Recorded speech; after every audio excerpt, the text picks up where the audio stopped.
Good evening, everyone, and very warm welcome to Astonishing Evening's 11th event entitled Estonian Finland, Common Values and Common Future. Those of you who are here for the first time at the Astonishing Evenings event, we started last year for like-minded Estonians.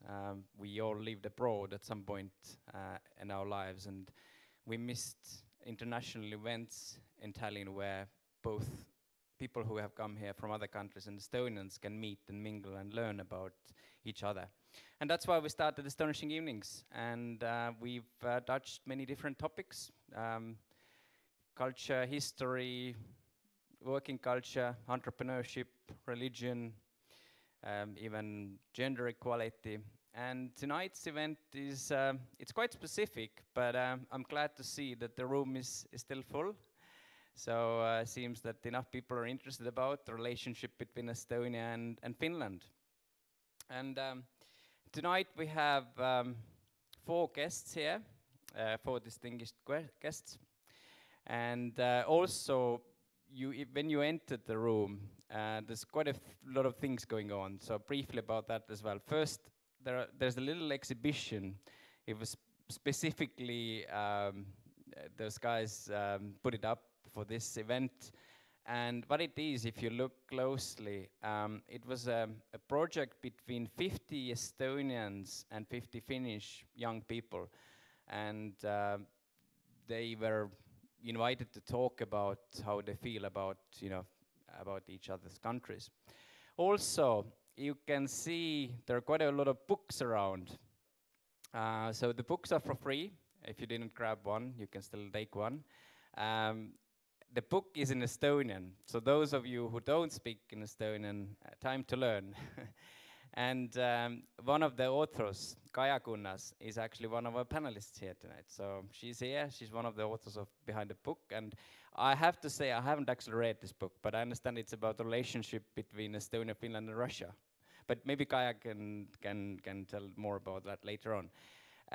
There's another book, quite a few copies there, which is about Helsinki. So those who don't know, we will talk about that as well. Helsinki stands for Tallinn and Helsinki, respective capitals of our countries here. And there's a few copies of Co-Founder magazine on table as well. So Tarmo, Virki brought those along. A Co-Founder is about startups, European startups. But I think this issue I just noticed, there's quite a few articles about Slush. So Slush is the biggest startup conference in the region, and it was organized in Helsinki. And so I'm glad to welcome our first guest tonight, Kristi Raik. She will talk briefly about I don't know exactly actually what you're talking about, but I think we briefed you that we want to give a little overview about common heritage and background and history between Finland and Estonia. There are obviously many different topics that we will discuss later on during our panel. We share linguistic and cultural background, but we share also a lot of history, and also increasingly so lot of economic and business relationship. And we'll talk about that, and we will also discuss the future, and we also will discuss about values, about Finnish and Nordic values and how much that has impacted Estonia. After Kristi's presentation, we will also take questions from the audience. And after that, we'll have a short break and then continue with the panel. But first, I'm obviously very happy to welcome here Kristi Raik. So Kristi is the director of the Estonian Foreign Policy Institute at the International Center for Defense and Security. And she's also a professor at the University of Turku. Turku is a town in Finland, those of you who don't know. She has previously served also as a senior research fellow and acting program director at the Finnish Institute of International Affairs in Helsinki. And of course, I forgot to mention tonight that my name is Silver Tamber. I'm the moderator tonight. So, but anyway, first off, Kristi.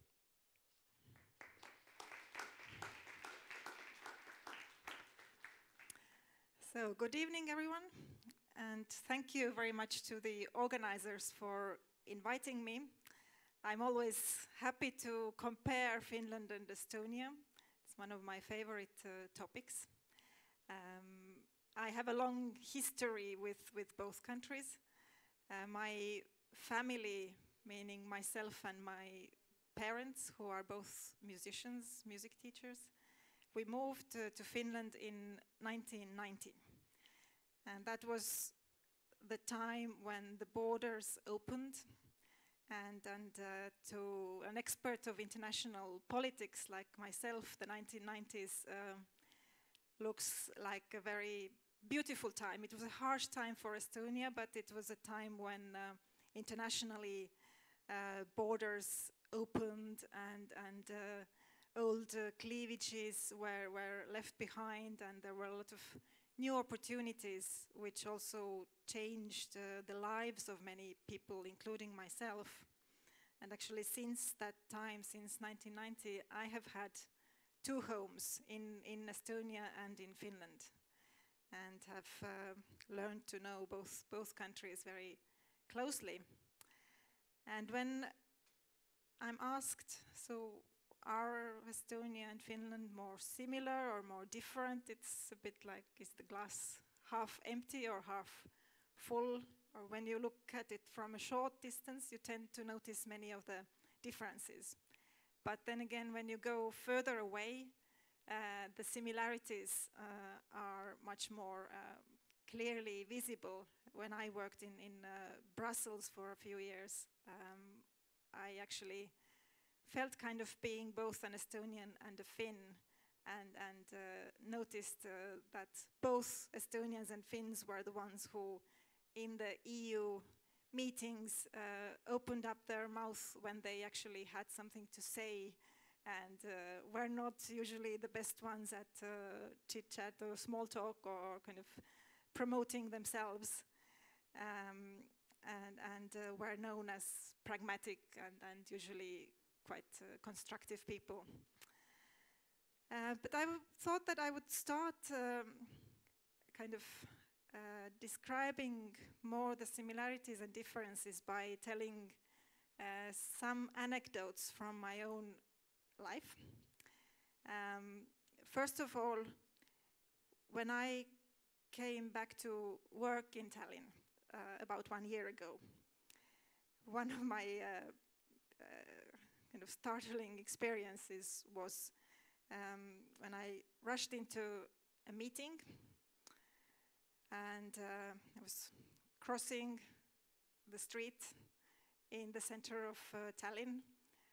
It was a quiet moment, no traffic, no cars like moving anywhere near.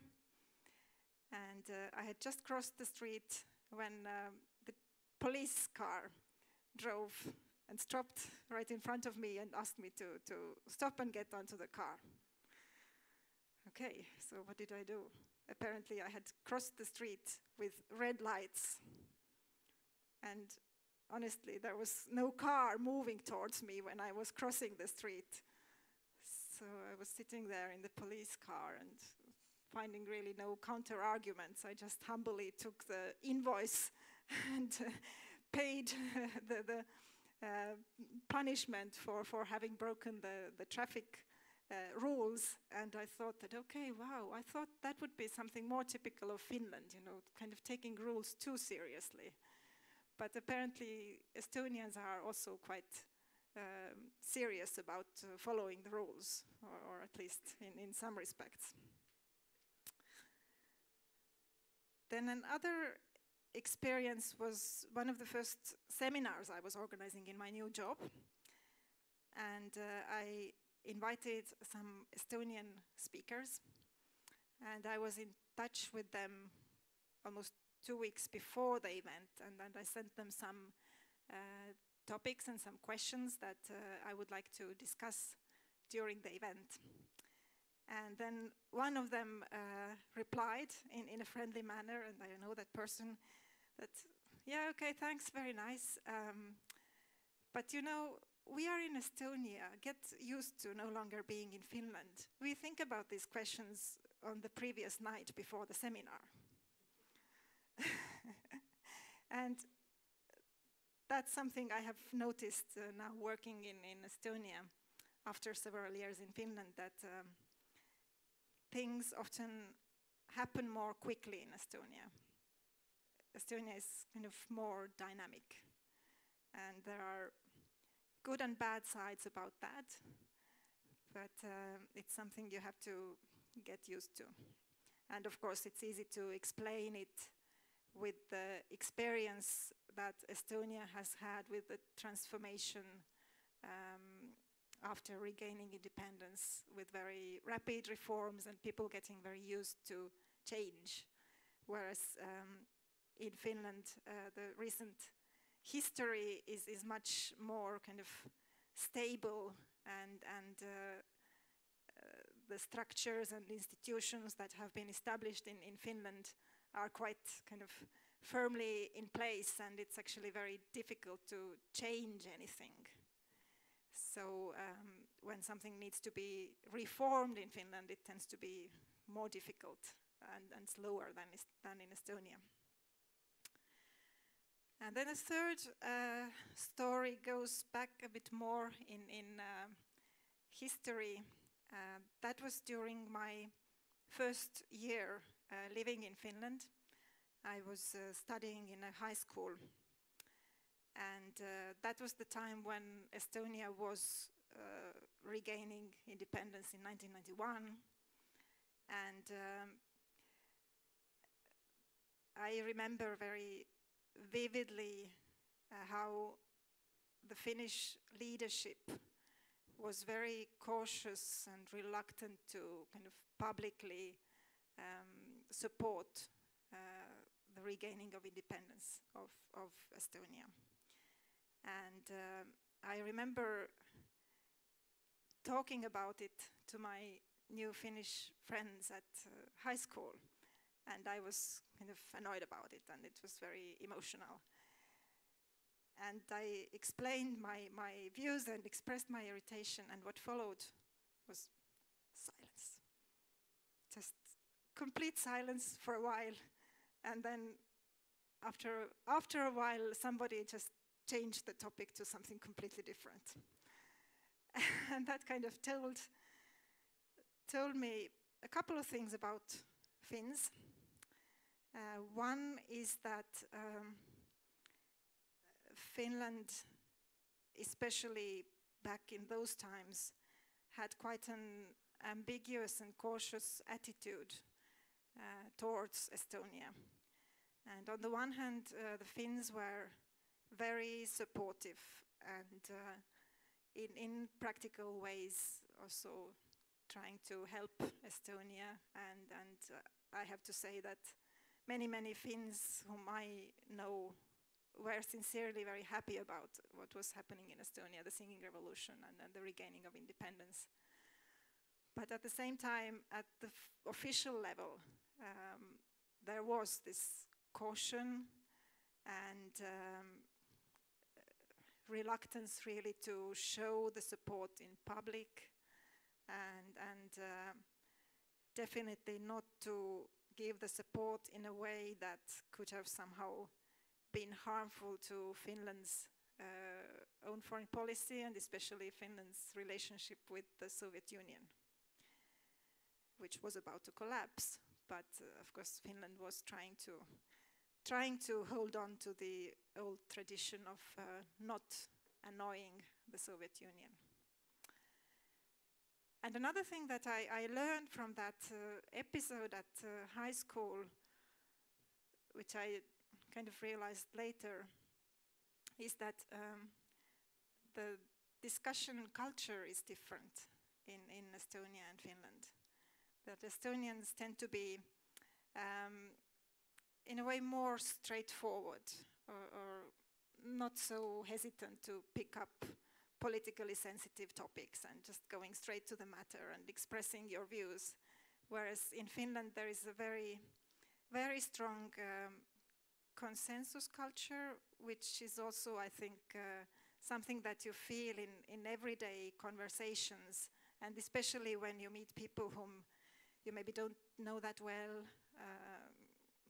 and like at workplace or at a party somewhere or at your friend's place, it's somehow not a good tone to take up controversial political topics, which in Estonia is much more normal thing to do. So in that sense, the cultures are a bit different. And then talking about culture, one thing that I would like to raise is the differences between values. And this is something that where you know, Estonia wishes to portray itself as a Nordic country, as close to the Nordics, close to Finland.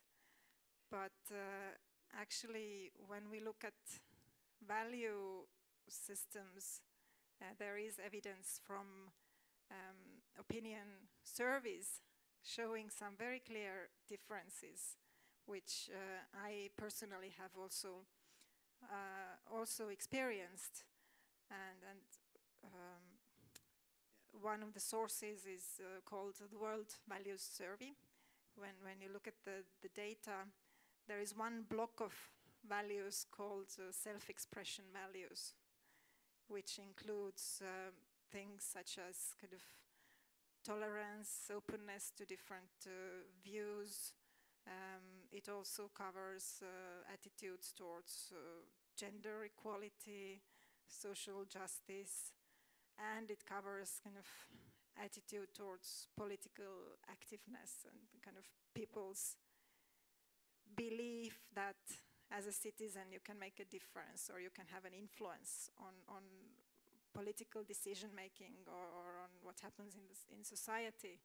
So this is something where the Baltic states and the Nordic states are actually very clearly different, and where I would say Estonians are not as Nordic as we sometimes kind of claim to be. And I think this is one aspect where we can see still somehow the impact of the long period of occupation, living in a totalitarian country, not kind of growing up with the experience of what it means to live in an open society, and what kind of opportunities you can have as a citizen. Maybe this is something that will change over generation, but for my generation, I think the difference is there. Then let me also say a few words on my actual topic that I work on every day, which is foreign policy, foreign and security policy. That is an area where Estonia and Finland have been moving closer together. And I would say even that in recent years, Finland in some important respects has been moving closer to Estonia.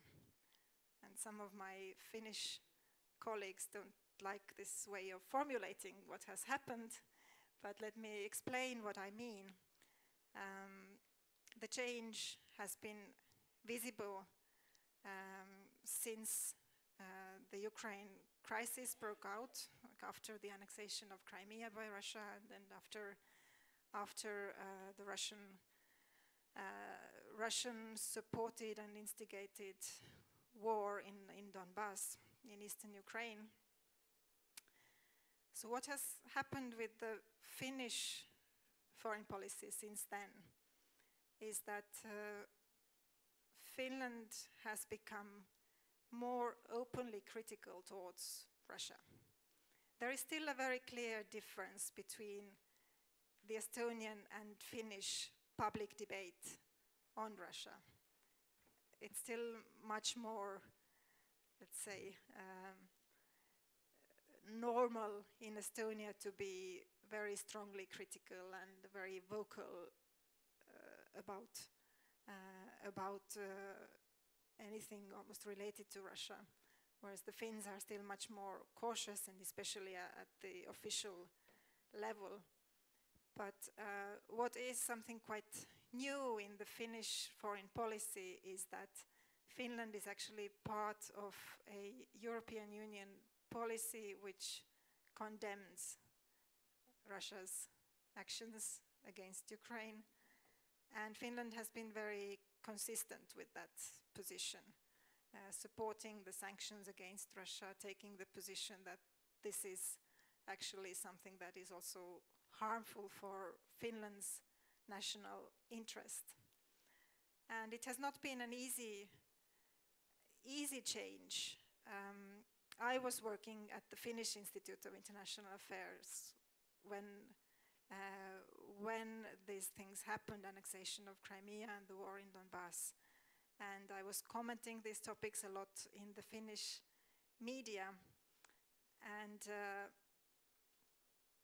my comments would have been something very modest in the Estonian context. But in the Finnish context, it was something more extraordinary, that someone was saying out things so straightforward that we are seeing Russia doing very nasty things and we have to condemn it. And the debate was really very lively in Finland back then. And I would say the Finnish debate on Russia has changed quite a lot than in recent years. It has become more normal to have a critical debate on Russia, and the generational difference is very clear. I think still we can see that the older generation of Finnish politicians tend to have still the reflexes that it's better not to say out things loud. But with the younger generation, it's quite different. And then another thing which has changed in the Finnish policy is that Finland has actually engaged in very close security and defense policy cooperation with the West, including Sweden, first of all, the closest neighbor, but also the US, the UK, NATO, really very practical, very close defense cooperation. And the way Finland has done it has been kind of not really making a big fuss about it, stressing the continuity of security policy, kind of claiming that, you know, the long policy tradition has not changed, but actually kind of slowly shifting, so that kind of hoping that no one really notices, but actually moving closer and closer to the Western structures. Which I think for security in our region is good news, that we cooperate more closely on security and defense. Well, as I said, the Russia debate is quite different still, comparing Estonia and Finland. And it's also an area where I think Estonians tend to misunderstand Finland, or don't quite realize how complex and how multi-layered the Finnish policy and relationship with Russia is. In the case of Estonia, I think it's kind of more straightforward and clear that Estonia has joined all the possible Western structures, and no one has any hesitation to say out what the threat perceptions are and what the concerns are. But in the case of Finland, there is this very nuanced game of, on the one level, trying to maintain a good bilateral relationship with Russia, also trying to maintain political dialogue with Russia, in spite of all the difficulties and problems in the relationship, and especially in the broader Russian-Western relationship. And there is a degree of kind of pretending to have good relations in it. Finland kind of claims that the relationship is good because, of course, Finland always wants to have good relations with Russia.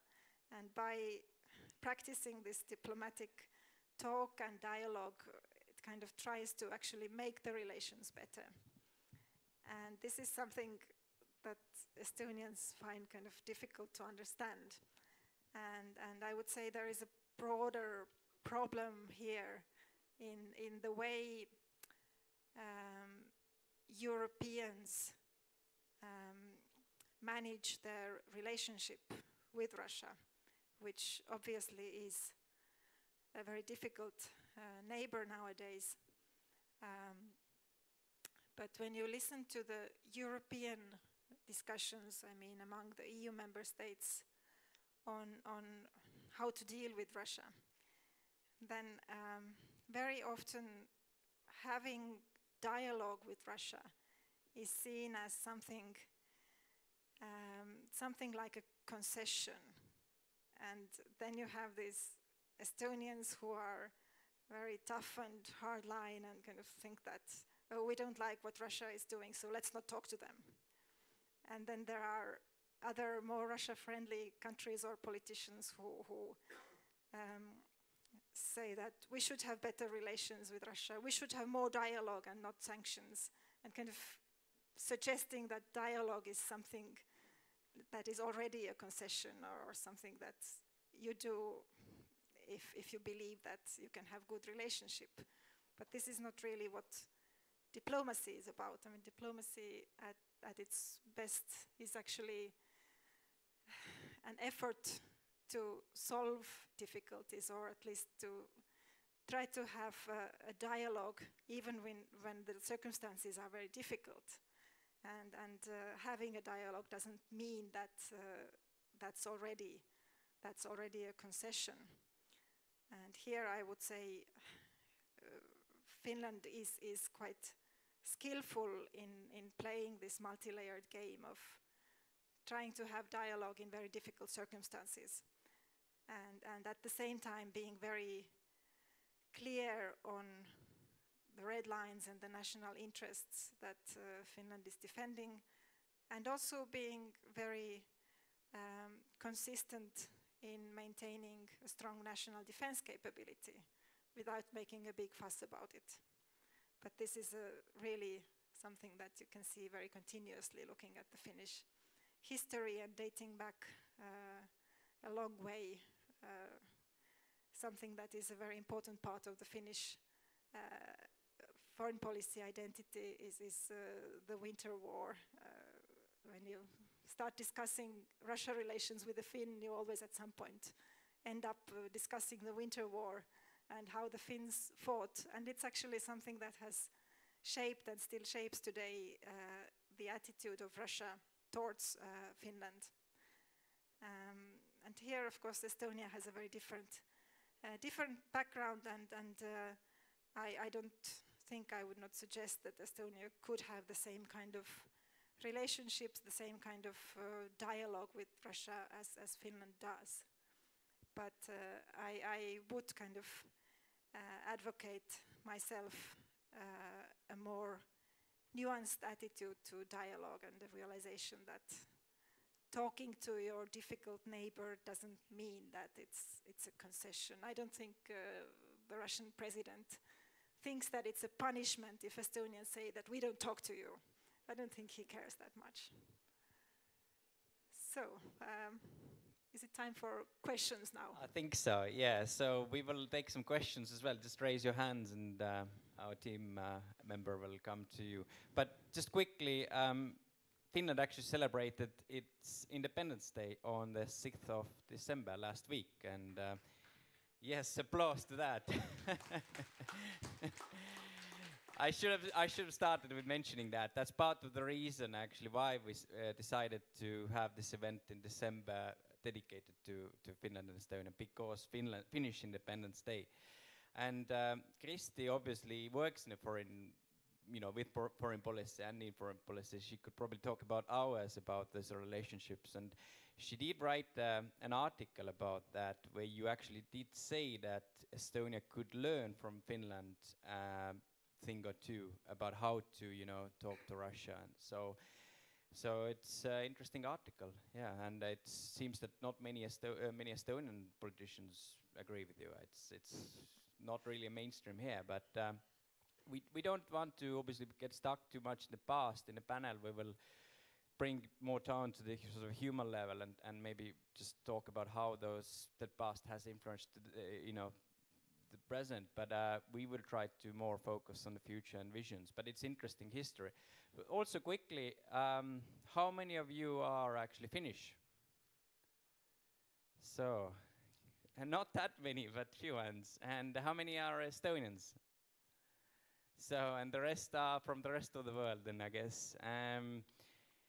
I don't know if everyone knows the history in terms of how Finland always maintained its independence. Does everyone knows that?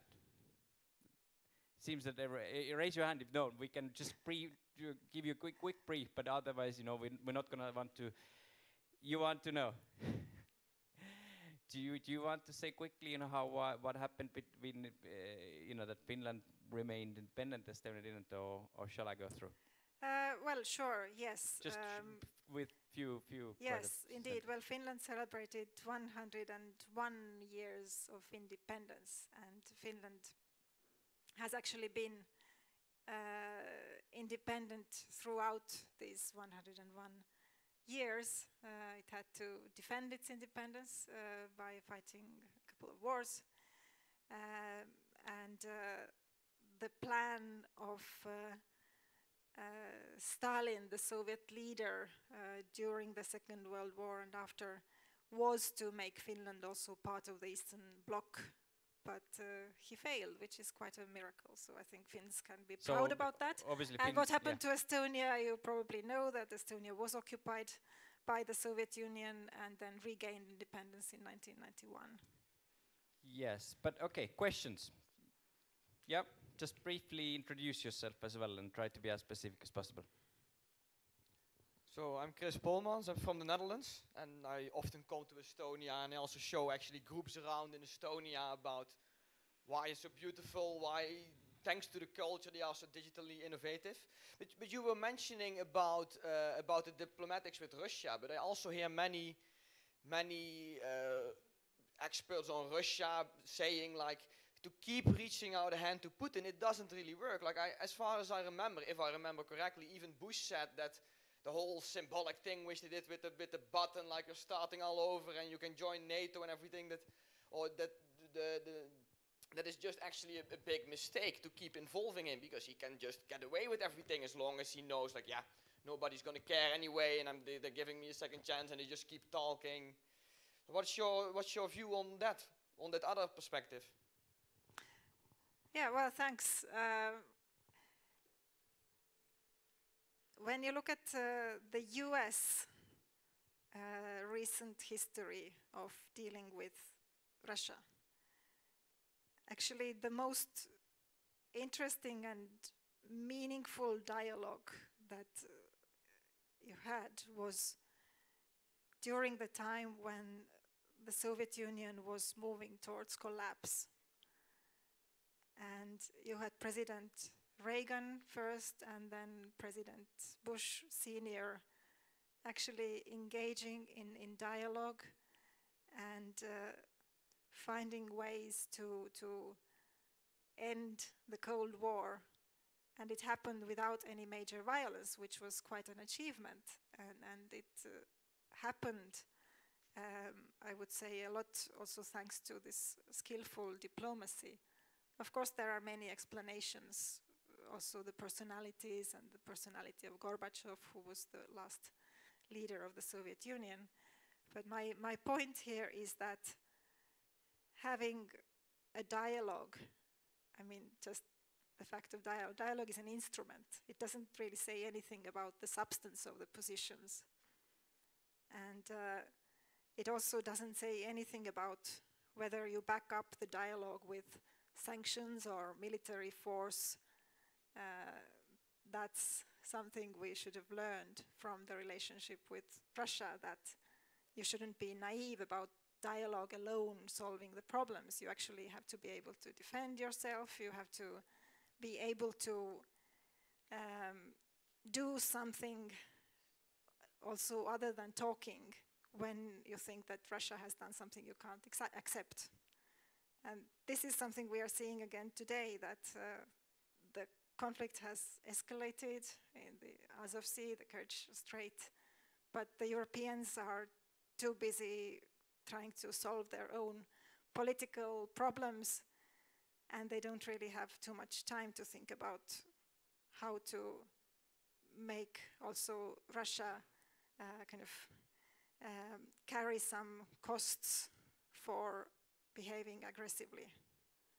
So they are kind of getting away with it. That's also the point. What Europe is seeing now, what they're saying is, we do a lot of cold, soft power through dialogue, but cold power, soft power without hard power is no power. If you only keep talking and you don't have any way to enforce it from like a military, then you really have no power in the dialogue as well, in the negotiation. Sure. Well, that's one of the Finnish lessons, that you maintain your hard power also to defend yourself. Kristi wrote as well about that in the article. You can find it in English at Diplomatia, which is the magazine, but also Estonian World republished your article. And what Kristi said in the article was that Finland is kind of friendly with Russia, but at the same time it's well defended. Was that briefly the point? And it is well defended. They have a very large air force. Estonia's got 0 jets. Finland's got 50, I think, if I'm correct. So, but yeah. Anyway, question there. Thank you very much for the speech. I had a question. How do you see the issue of the decreasing Finnish language skills in Estonia, which used to be the backbone of the entire relation between the two countries? Well, I didn't think of it as a problem, to be honest. I think the younger generation of Finns knows English very well, and the same goes for the younger generation of Estonians.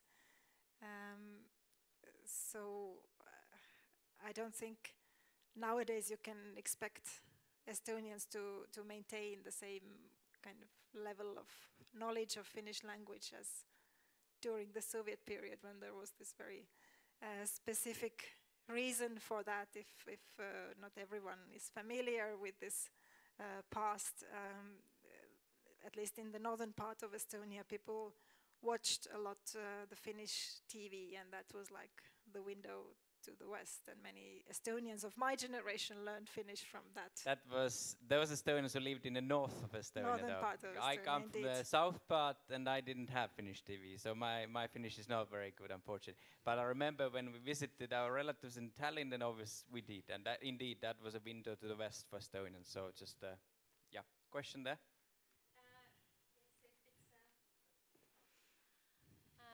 Yes, I'm actually a Finnish teacher at the Estonian school, and 10% of our students are studying Finnish.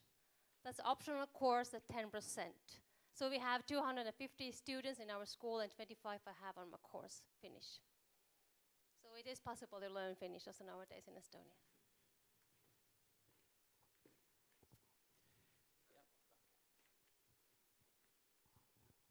Follow up to the question, to the subject of the relations also in terms of soft and hard power. What do you think is going to happen to Europe with the continentalization, with Brexit? Do you think Europe is going to become even weaker in confronting Russia, or in understanding how to deal with Russia, because of the lack of the pragmatism and the ability to manage in a very effective, probably more effective than the German way, power in a way that can actually yield some diplomatic results, positive diplomatic results?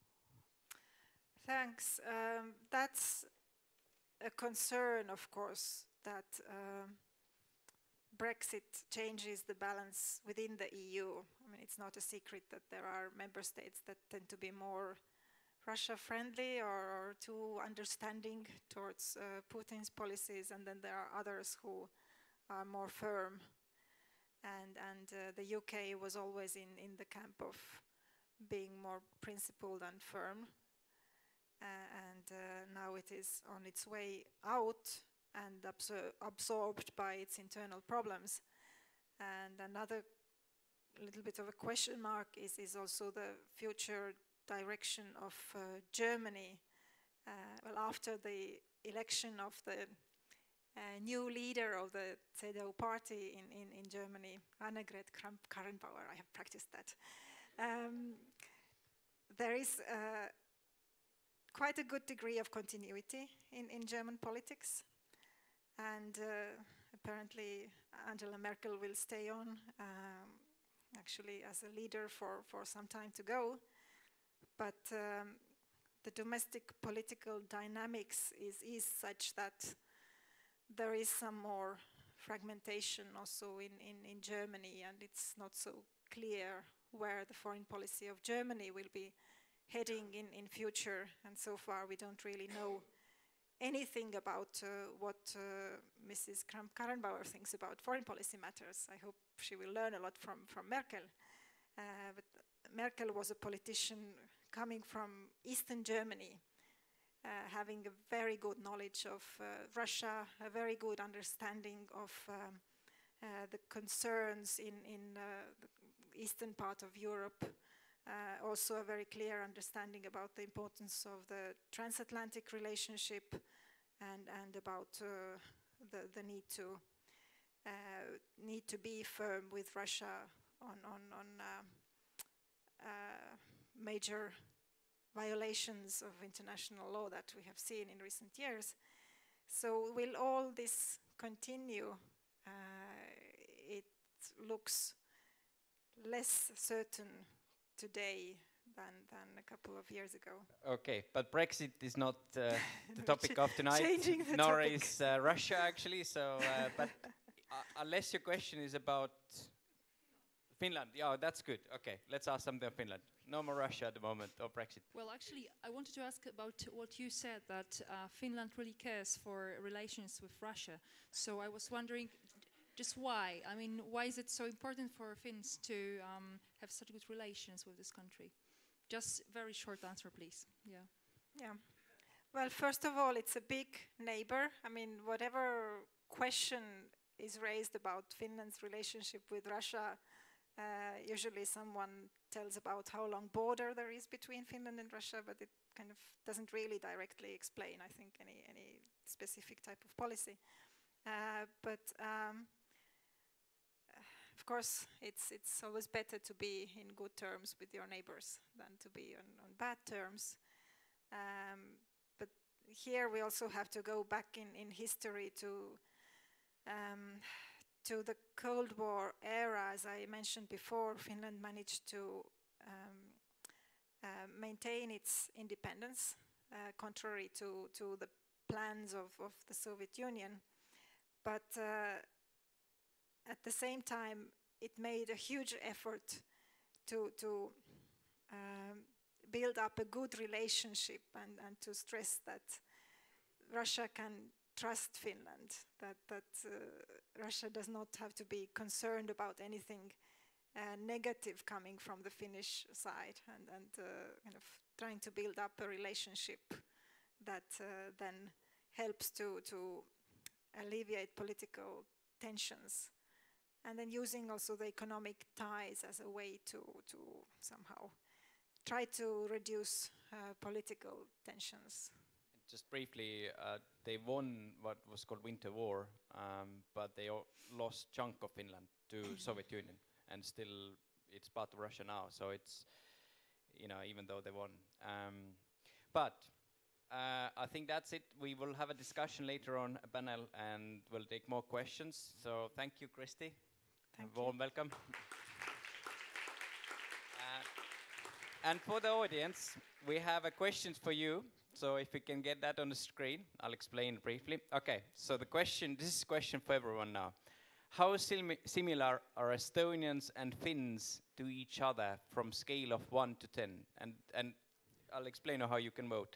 On your tables, you can see the glass surface and you can see the buttons. If you move those buttons up, you can rate up to the 10 on a scale 1 to 10. If it's down, it's 1, in the middle it's 5, and so forth. And eventually, the computer will automatically calculate the average score. So just decide how you want to vote on that. Just a few minutes.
Okay, so the average score is about 5.6, so roughly about. So it seems that we're not that similar then, Estonians and Finns. I would have expected that score to be higher, to be honest, myself. But there you go. This is your decision. So we'll have a break now, about 10 minutes. Grab yourself a drink, and then we'll continue with the panel. Tarmo, Virki, Kaja, Kunnas, Timo, Raussi, and Kristi, Raik here.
So welcome back.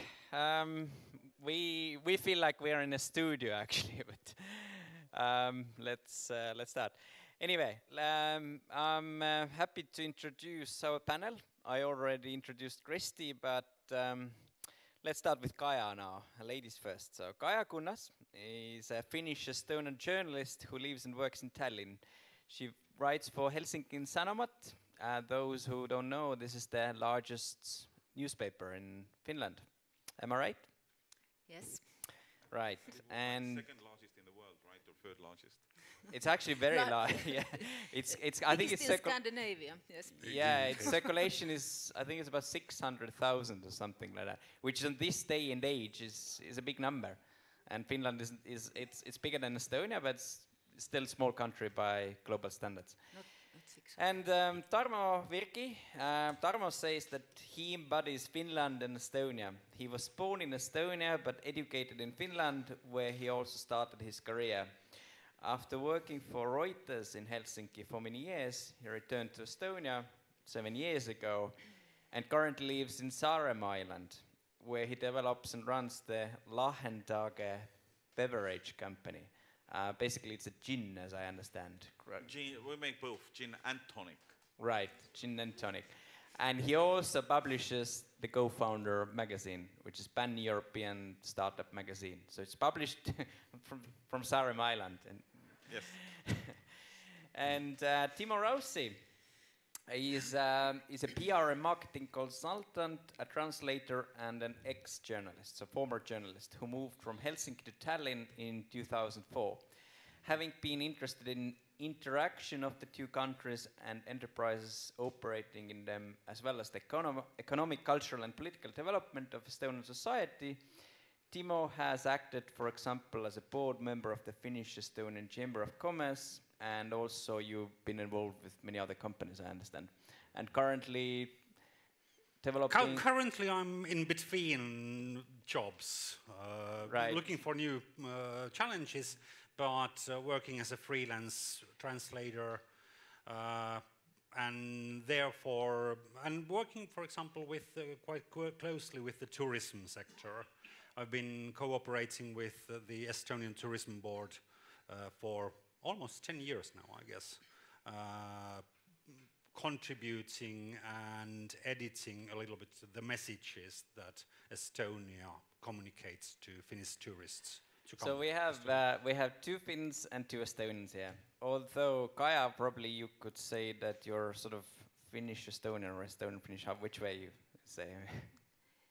Yes, I'm born in Finland. My father spoke Estonian with me, but my grandfather moved from Estonia to Finland. And I have been traveling between Estonia and Finland starting when I was 4 years old. Yeah, so a long time. And I have also already applied for the Estonian citizenship. Okay.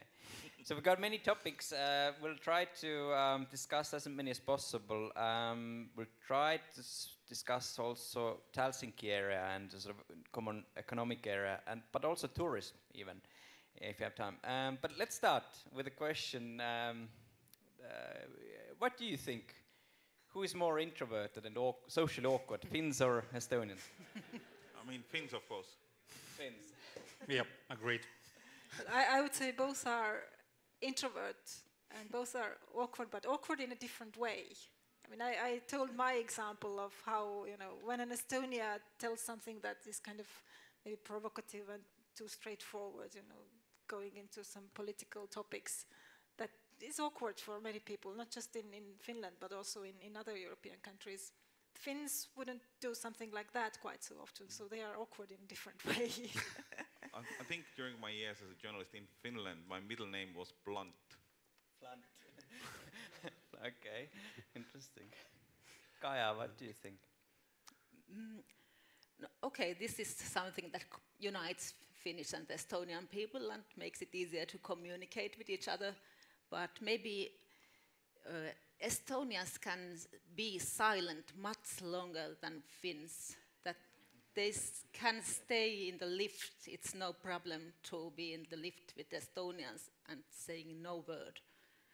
and it's normal. And even in the mass, if you are in the ground, for example, in Estonian Independence Day, you are with thousands of people there in the same hill, Toompea, and they are all singing and having fun, and then comes the moment when everyone is silent, and Estonians stand more being silent, even more than Finns.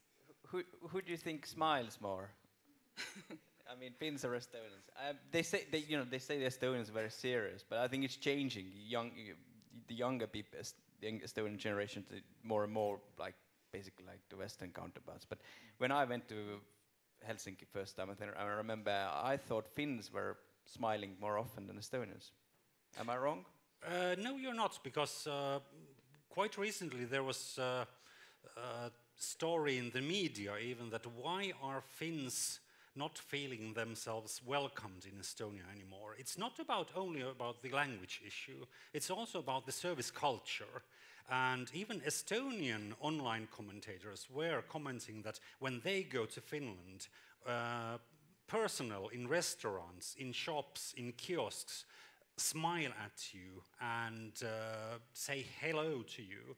But when you come to Estonia and you go to the shopping center and in a boutique, the salesperson only is in Facebook behind the counter and doesn't even bother that do you want to buy something or not. And the same goes into the restaurants. I haven't felt that so much because as a bit different type of Finn, bit more extrovert Finn, I guess, as general. I've always came to Estonia, tried to localize myself, tried to be more open, tried to say, and besides, I disagree with you. Estonians, there is a rule that if you are living in an apartment house and you walk down the stairs, you must say tere to everybody who comes towards you. But in Finland, you just go past in a silent way. You must say tere, but you will never know who they are. They will never introduce you. That's true. That's common in both countries. Well, maybe we lived in different parts of Finland, because I have been used to saying hey to all the Finns I meet in the houses where I have lived. But do you get reply? Maybe that's because I'm Estonian, so I thought I'm supposed to do it. I don't know. And they were all looking at you weirdly, right? Yeah. Probably that's why. But how has it changed? I mean, the audience also, they gave the verdict, and it wasn't that high. I expected that average score to be higher. Was 5.6 or something, the question of similarities. But is it fair to say that in the last 27 years, since Estonia regained its independence, that Estonians have become more and more similar to Finns? Would that be fair to say or not? In terms of at least some kind of approach to life, and maybe not in terms of values. That's another question we can discuss. But from our table, Tarmo gave the lowest score, so you have to answer. No, but I think on the rating thing, my score was the lowest. But my explanation was that people at our table actually were the ones who were have looked at it from the most deeper end. And if you are really deep, most of us have lived half of life in another country or partly here and there. You see much more similarities.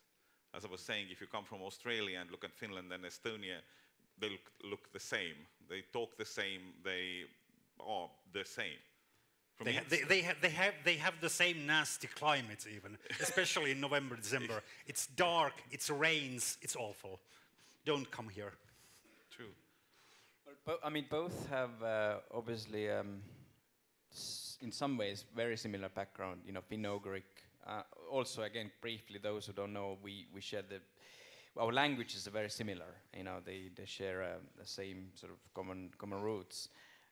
We also both like sauna, things like that. Again, Finns, Estonians sort of argue who invented Finns probably did, right?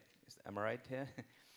But what would you say is the common value system? What do we have in common? And where, I mean, Kristi, you already touched that subject briefly in your presentation, but where do you think Estonians could catch up or learn from Finns in terms of value system? Well, what I mentioned was the so-called self-expression values. Well, that's the social scientists' kind of label for a bunch of different things. But these values that go under that label, one thing that they contribute to is social cohesion. And I also talked about the Finnish consensus culture, which is sometimes very annoying, that it's a norm in Finland that somehow when people talk, you try to reach at consensus. And I have at least experienced it at my workplace and during my studies, that when you have a group of people coming together, somehow the idea is that you should strive to agree and to have a consensus. But of course, looking from Finland, they look at the Swedes, who are the consensus nation, to the extreme, right? The Swedes have, well, the stereotype is that they spend much more time talking. That Finland is still a bit more straightforward than in terms of like workplace culture. If something has to be decided, it can be said by the boss that this is the way we do it. Whereas Swedes would first spend 2 hours discussing and then... But today's common values, I think the kind of common roots are some Protestant work ethic things where we have a lot of similarities, especially if you look from the far away. There aren't so many, because I was thinking that the two main differences is that where Finns have had, so to say, social democratics in power almost the 1960s, 70s, 80s, a long period of time, the social values have always been based on let's do this together, let's strive for the common goals.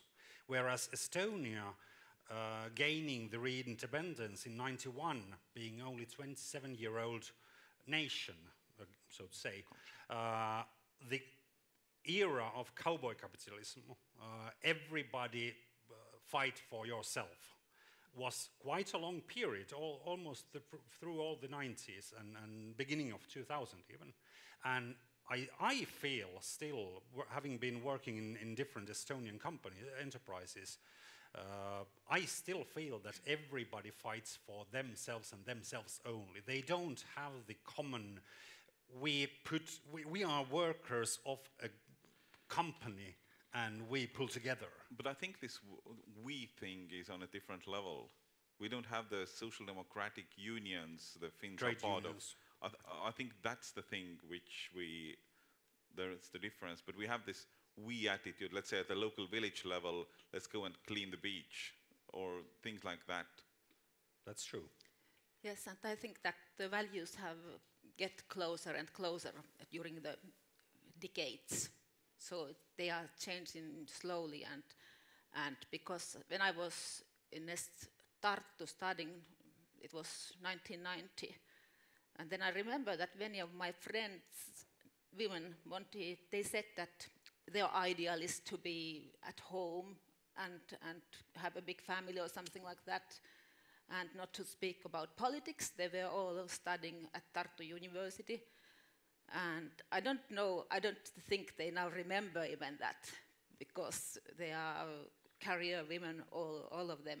But it was somehow that looking back to the 30s and having speaking of this kind of ideals. And I thought that they are serious, but now I see that it wasn't that actually. It was just once having the same style or same kind of continuity of the state meant that also the young people were looking back. It was some kind of a style or to look back to the 30s and for a while be and think of those values and then go forward. And now I'm very optimistic that although we can see all kind of demonstrations which we look like backwards, but still I have seen such a big change, and for me as a woman it's much easier all the time to be here, because in 90s I saw that this is a state for the young men. They had huge opportunities, and they were all also very self-conscious and trusting themselves. Do you think Finland has played a role here as well? You know, how much has it actually impacted in Estonia in terms of, you know, importing those sort of different mindset and different values you just mentioned? I think I know it's probably difficult to evaluate that, but do you think it has played? I think it's a normal process being part of the open Western world. To get more information is to get more knowledge, is to understand other people better or to accept them. That is true. What you mentioned, that there is the cohesion. I just read an article that most of you must know the abbreviation LBGT. Lesbians, bisexuals, gays and transsexuals. In Finland, the Pride parade has been organized since when? 20 years or something like that. In Estonia, 30 years. Even. In Estonia, there was two Pride parades in 2003 and 2004. And then there was over 10-year pause. Nothing happened because nobody were brave enough to organize it. Last year it was organized for the first time, and the organizers admitted in a media interview that they were quite afraid of what the reaction would be, and they were surprised how easily it did actually go. No violence, no even bad talks, no verbal abuse. Well, this is, I think, where really the Soviet past plays its role. We had a different event actually focusing on diversity, and clearly the surveys show that when it comes to attitudes towards, you know, sexual minorities, Estonians are more similar with Russians when it comes to that. You know, they're very different from the Nordic value system. So that's definitely one area where, you know, there is a big gap still.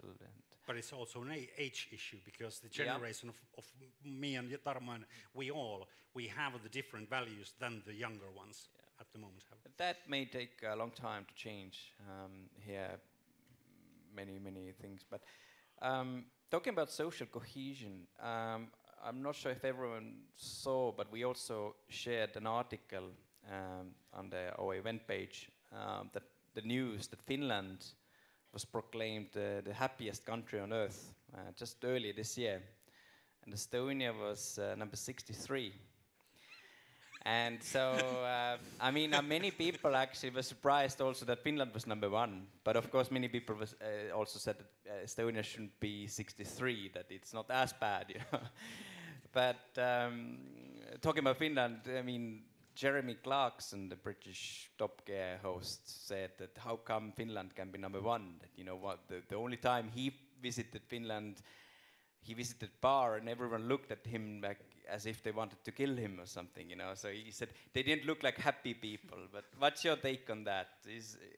But I think that's the trick here, social cohesion. Because if you look at how they actually measured that happiness, there are many different factors. It's not that, you know, how much you smile or whatever, you know, how often do you laugh. It's about how happy are you generally in your life, and indeed the social cohesion played an important role, you know.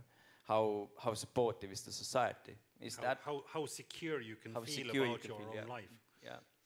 So basically, smiling, happiness, and laughing were not measured at all by any metrics, and the result was the happiest nation. Yeah. So, but I mean, what do you think Estonia number 63? I mean, what do we need to do? Just look at how Finland has done things, or what? I mean, we should not look at the statistics. Okay, yeah. Because in is there something that Finns could learn from Estonia on the other side of the coin? Definitely there is. Two of the reasons why I moved to Estonia in 2004 was, first of all, I was absolutely fed up with the semi-manufactured food products. You stick in the microwave lunch. That was normal reality in Finland. In here, you got from fresh vegetables, meats, homemade, home-cooked food. For me, it was a really going back to the childhood and a kind of nostalgia, but also paying respect to what do you do and from what kind of products. And the other thing is, I came a little bit after the, so to say, uphill Estonian society was gaining. The GDP was double-digit numbers year after year after year.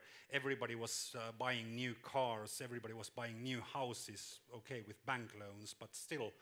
I came when Estonia was already on the top, and then started slightly to go downwards. But I still felt that the atmosphere in workplace, in your social life, was more free, more relaxed. You didn't have to press so hard to cope. And the Estonian people did have they really did have different values. They had free time activities, they had volunteer work, everybody was working in 2 different jobs, having themselves in 3 different hobbies and so. And one of them is singing. The Estonian Sing Festival has 150 years of history, and every Estonian belongs to a choir or folk dancing group, at least so it seems to me. And that is a good stress reliever. So I suggest everybody get into the choirs. You will be much happier after that. Good. There's a Finnish concept called sisu. It comes from Finnish word, right? I mean, you're Finnish. You're probably better than me to explain what it stands for. My question is actually, because if I look at those characteristics, what sisu means. Okay, I'll read. It's a Finnish concept described as a stoic determination, tenacity of purpose, grit, bravery, resilience, and hardiness, and is held by Finns themselves to express their national character. But that's quite similar to Estonian character, is it not? It's not. It's not. Why? It's not. Again, we have to learn from the history and learn from the Winter War, I would say. Sisu really means persistence, but it also means that you actually deliver what you promise. And in that sense, Finns were able to do that because they were willing to go through the hard place just to keep their homeland secure, just to protect their homes. If we look even nowadays, the statistics of how many Finns do have the defense force that you have to go through between the age of 19 to 29, I guess, the basic military training. You do that voluntarily. You think that you have to do it, and you are willing to do it. Estonians still try to avoid to getting into the military service, at least part of the youngsters. In Finland, you do drop out from the basic course because of lack of health. Nobody does the sports, everybody's doing e-sports, playing video games, that is. So there are dropouts in Finnish military force as well, but Estonians don't like to even start the training. At least bigger share of the youngsters. But I think you are mixing too much now the concept of sisu with national defense. I mean, that's one place where you can maybe see the Finnish sisu materializing, that the will to defend the country is very strong, and it's historically proven that it's strong. But I would still claim that Estonians do have the same kind of sisu. It maybe is kind of visible in different kind of things, but when an Estonian decides to build a house, let's say, then, you know, he does it. And they will also deliver, yeah. I was just about to say, Timo, are you suggesting the Estonians don't deliver? I do. Because if you promise to yourself that I will buy the house, I will build the house, you will do it.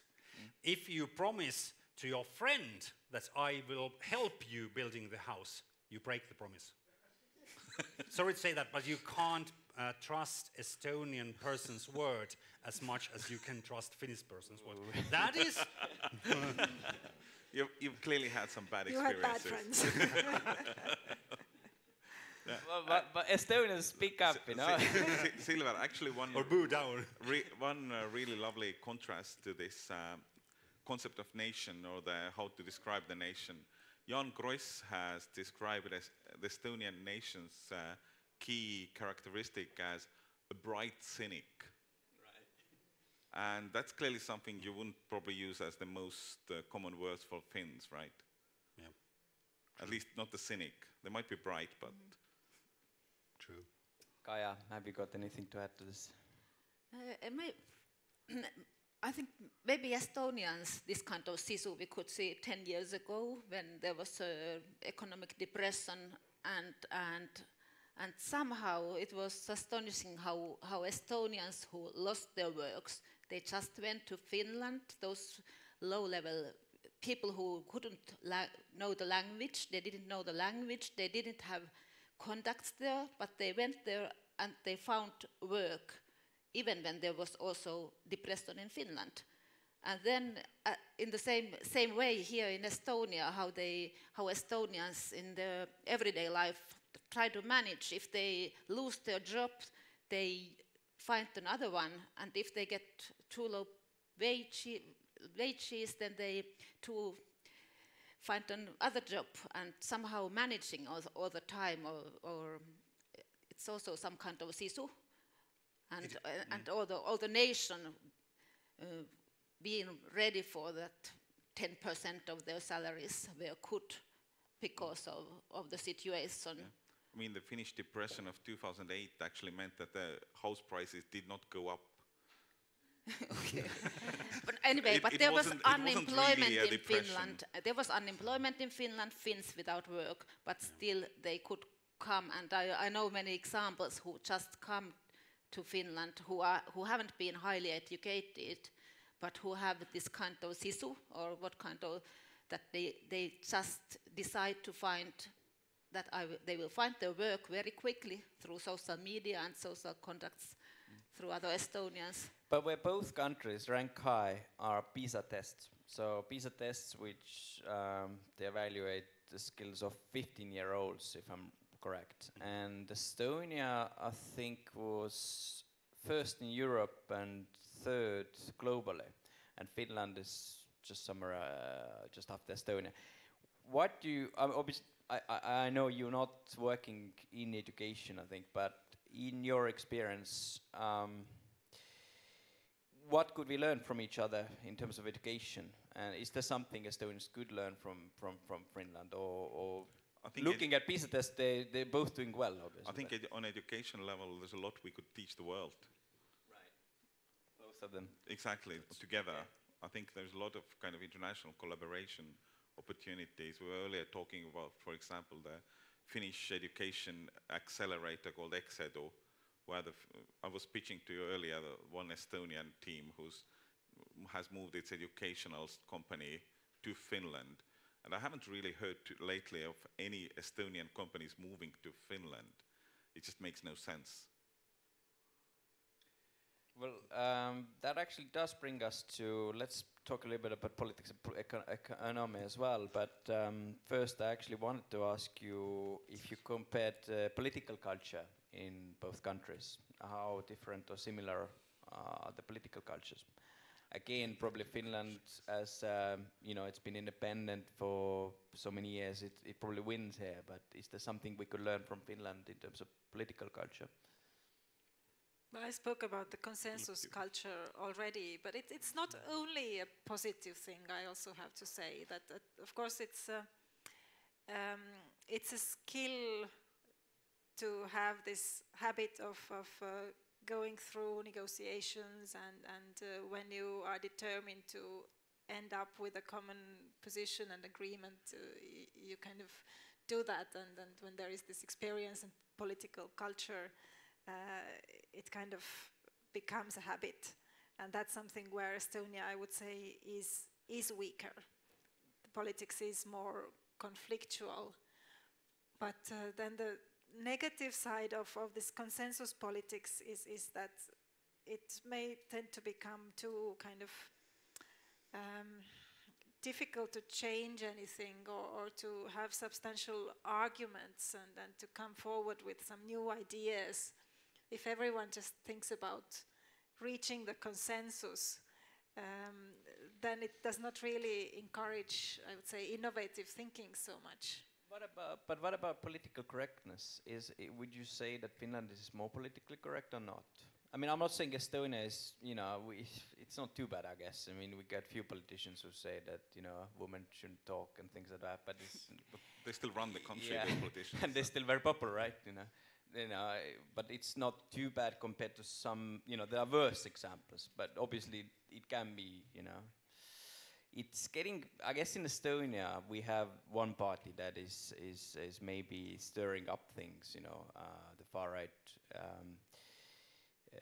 extra party. But then again, Finland also had its, far right and stuff like that. I mean, I think here we have to actually look at the broader trends in Western politics, and we were talking earlier about the generational difference and how Estonians are also becoming more tolerant towards different minorities and kind of accepting differences. But then what is happening more broadly in the Western political culture is more polarization. That you have this group of people who are tolerant and very kind of open-minded and seeing international contacts as something positive and kind of thinking in cosmopolitan terms as world citizens. But then you also have the other extreme, which is actually nowadays more and more vocal in expressing completely opposite views and wishing to close borders and just stick to yourself and increase protectionism and kind of defend your very narrowly defined identity. And this is something that is kind of making Estonia and Finland more similar, because we see in both countries exactly the same type of radical right-wing populist parties becoming more popular, and the clashes between different groups within society increasing. But maybe one of the main differences is that in Estonia actually there is not any leftist parties. That Estonian, we have the same parties, have the same names, but Estonian Social Democrats and Centre Party are like Finnish Kokoomus or Conservatives. That there is nobody, like no party who is now having, for example, progressive tax system. This is not the theme, or yes. So that is true, yeah, and I mean the general image about anything left wing in Estonia is all, it's very low. Use the same words, but they mean different things in politics. I think on the treatment of the far right, actually I think Estonian political system could learn a lot from Finland, because perussuomalaiset, whatever, 5-10 years ago, looked like rather extreme group. They with this idiot boxer, or what's the guy running it who tried to shoot himself and failed. I think basically taking... Talking about awkward Finns. Exactly. No, they are the happiest nation on in the world, as you know. But the fact that, they took this weird party into the government, gave them power, basically the support melted. They're still in the government, but they don't really run the kind of in similar level like in Estonia, they're kind of polarizing. They were not given the chance to run the government because everybody who had been in power so years and years saw that they were incompetent, and they are incompetent. Same case here, right? I wouldn't take any sides, but I would hope so. But okay, we've got many questions to discuss. Let's move to business and economy, actually. Tarmo, obviously you run a magazine about entrepreneurship and you worked also for Reuters in Helsinki.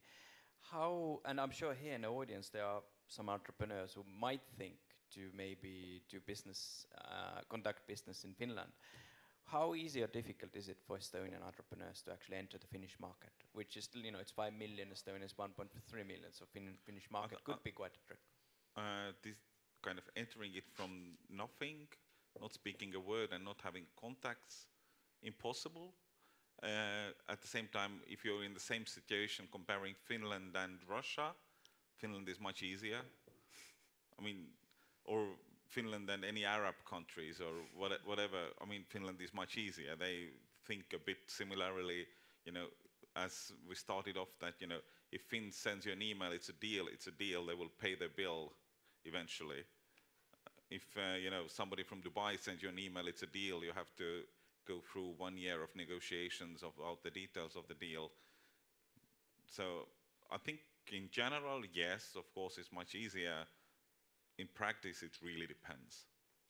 Would you say, Timo, that it's easier for Finns in Estonia? Well, the structure of running businesses has been so different so different. It is true that the Finnish investments in Estonia have been year after year second biggest of all foreign countries. Swedes, because of their financial institutions, are the biggest foreign investor in Estonia. Finns are the second biggest, representing approximately 15% of all foreign investments. Running the business in Estonia is not that easy coming from Finland, because you have different kind of working culture, you have different kind of management that you need to supervise, and so mainly the Finnish companies have entered the Estonian markets by sending expats here, and then their mission has been to find skillful Estonian management to run the units, and so that they could go back to Finland, to the headquarters. And it has been working nicely. The challenge is that I would say that Estonian enterprises have at least the last 10 years have been taught to think born global. If you want to sell your products or your services to the world, if you are an export-oriented company, think globally, directly. Then you can manage with English language. If you are running your business model on a retailer or vendor-based, then you might want to enter one market area to run a test, so to say. And in that sense, Finland is a good test territory, because, like Tarmo said, there are cultural similarities and ways of running business are similar. So it depends on where you're coming from. Well, again, briefly, I don't know if everyone knows, but there is a vision. It's called Helsinki. It's been around for many years, and the idea is that because Helsinki and Tallinn are very close to each other, 80 kilometers, 50 miles, it could form potentially as a sort of one common economic area. And many probably you have already heard, but a Finnish businessman, Peter Vesterbacka, has proposed to build a tunnel between Helsinki and Tallinn. So you would be able to travel by car in 20 minutes between those two cities. And I mean, that could ideally form, you know, one Bay Area, he calls it. So what's your take on that? Do you believe in that? I mean, he's very optimistic. He's already, I think, started selling tickets to the tunnel, yes, and it's supposed to be ready by 2024. I'm sure we have in the audience some people who have bought tickets. No? Has anyone bought ticket to Helsinki-Tallinn tunnel already? No? No, not yet. In fact, there are two competing tunnel plans. Right. One is the project that has applied for EU funding, and it's like a longer-term vision. And then the other one is what Vesterbacka is doing, and trying to attract Chinese funding. And then again now found the first funding from Dubai. And yes, exactly, now it has moved on. But I have to say that I feel slightly suspicious about the latter project.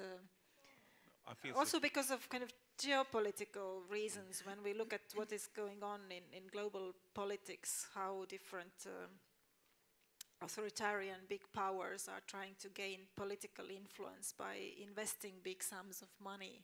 We can see it in different Eastern European countries. And African countries a lot. And of course, yes, in other parts of the world. It's not that attractive example. I think we have to be very careful about what we wish for, or what kind of dependencies we want to have on money that comes from somewhere far away from a political system which is very different from ours. So you're talking about Chinese money, basically. Sure. Yeah, yes. Chinese money. Yeah. Anyone from China in the audience? You want to have a word? Usually we have, but yeah. So maybe you want to comment on that later. Should people be afraid of Chinese investment? Of you. No, but you no, not of you.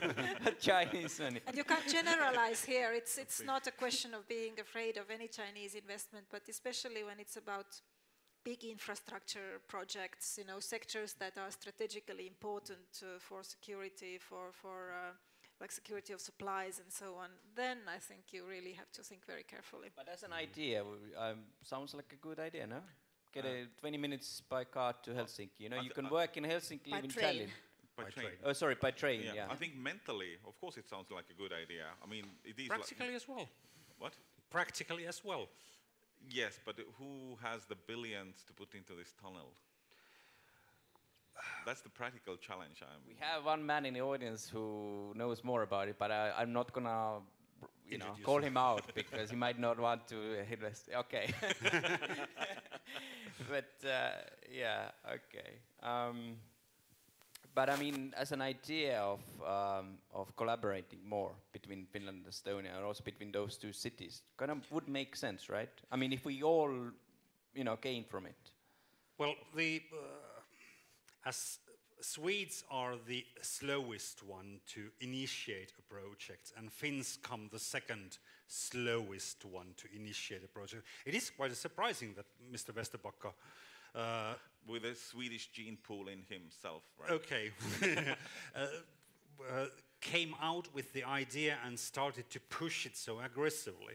Then again, we have to remember that Estonia pushed very aggressively the concept of e-residence, and boasting about 10 million e-Estonians being before 2030 or something like that by the...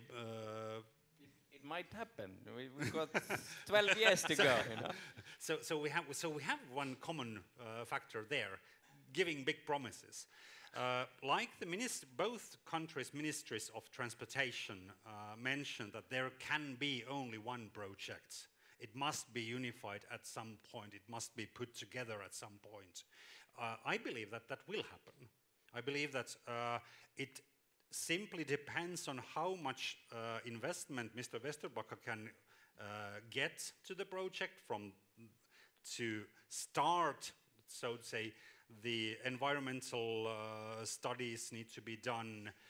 He doesn't obviously realize what kind of governmental, managemental, permission issues there are, how many court orders and arguments will be, and what's the effect on delays of those in the project. He plays it on the best case scenario all the time with his talks. Even his own co-partners have recently given some commentaries that, yeah, maybe we are a bit too optimistic, but let's not set the deadline to Christmas Eve on 2024. Let's hope that it's operating in the end of 2025, and so on. So this is slippering towards the 2030, which I think could already be possible, but it again, Before I moved to Tallinn, I was working in a PR consultancy in Finland that was planning to open up a sub-office in London to help out the Finnish IT companies to make their export into Europe. Then came 9/11. Okay, now we are in the same situation. Vesterbacka is getting money from China, from Dubai to buy this tunnel, and then comes Brexit. And everything stops. Could be in the hard Brexit scenario or no deal Brexit scenario. I mean, neither end of the tunnel is in Britain. But the effects of the world's economy will be a Black Monday. I think we have had yes, Black but Mondays already. I think more interesting is that the ministers started to speak seriously about the tunnel before Vesterbacka had this great idea that actually, and it was already financed by European Union 2 years studies. So I think he entered the train when train was already moving. So we can see. We can see the tunnel. Yeah. Okay, well, let's see. I mean, I like visions, though. I like a vision, you know. I mean, why not to have a one sort of Bay Area here and, you know, I mean, we are small. You know, if you look at Tallinn, Helsinki separately, both are like small towns by global standards. And you think we have things in common, that we are the same? Maybe not yet, but why not to move towards that, you know?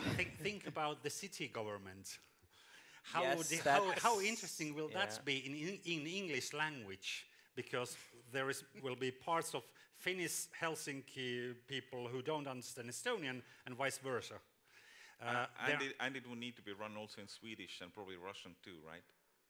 Yeah, probably Russian too.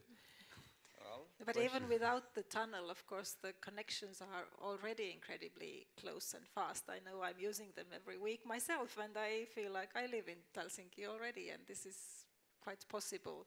So the way it's already operating today, it's actually quite unique that you can have that close connections between two capitals. You can't think of too many countries in the world that would have that close relation. That is true. Again, quick number, but I think it's about 10 million people travel every year between Helsinki and Tallinn. Was 10 million roughly about right? 9 point something. 9 point something. So, and because of that, Helsinki, I think, is now the busiest passenger port in Europe at least, but possibly even that Tallinn is also very, very popular.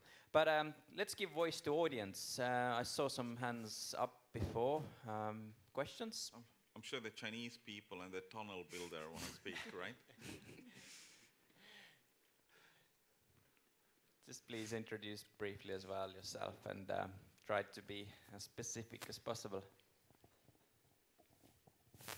Hello, I'm Marcel, I'm from Romania, and I have a question for Maja. As a journalist... Kaja, did you say? Yes. Okay. Kaja. As a journalist, from your experience, what would you say that was the biggest conflict between Estonia and Finland in the last years, if there was any?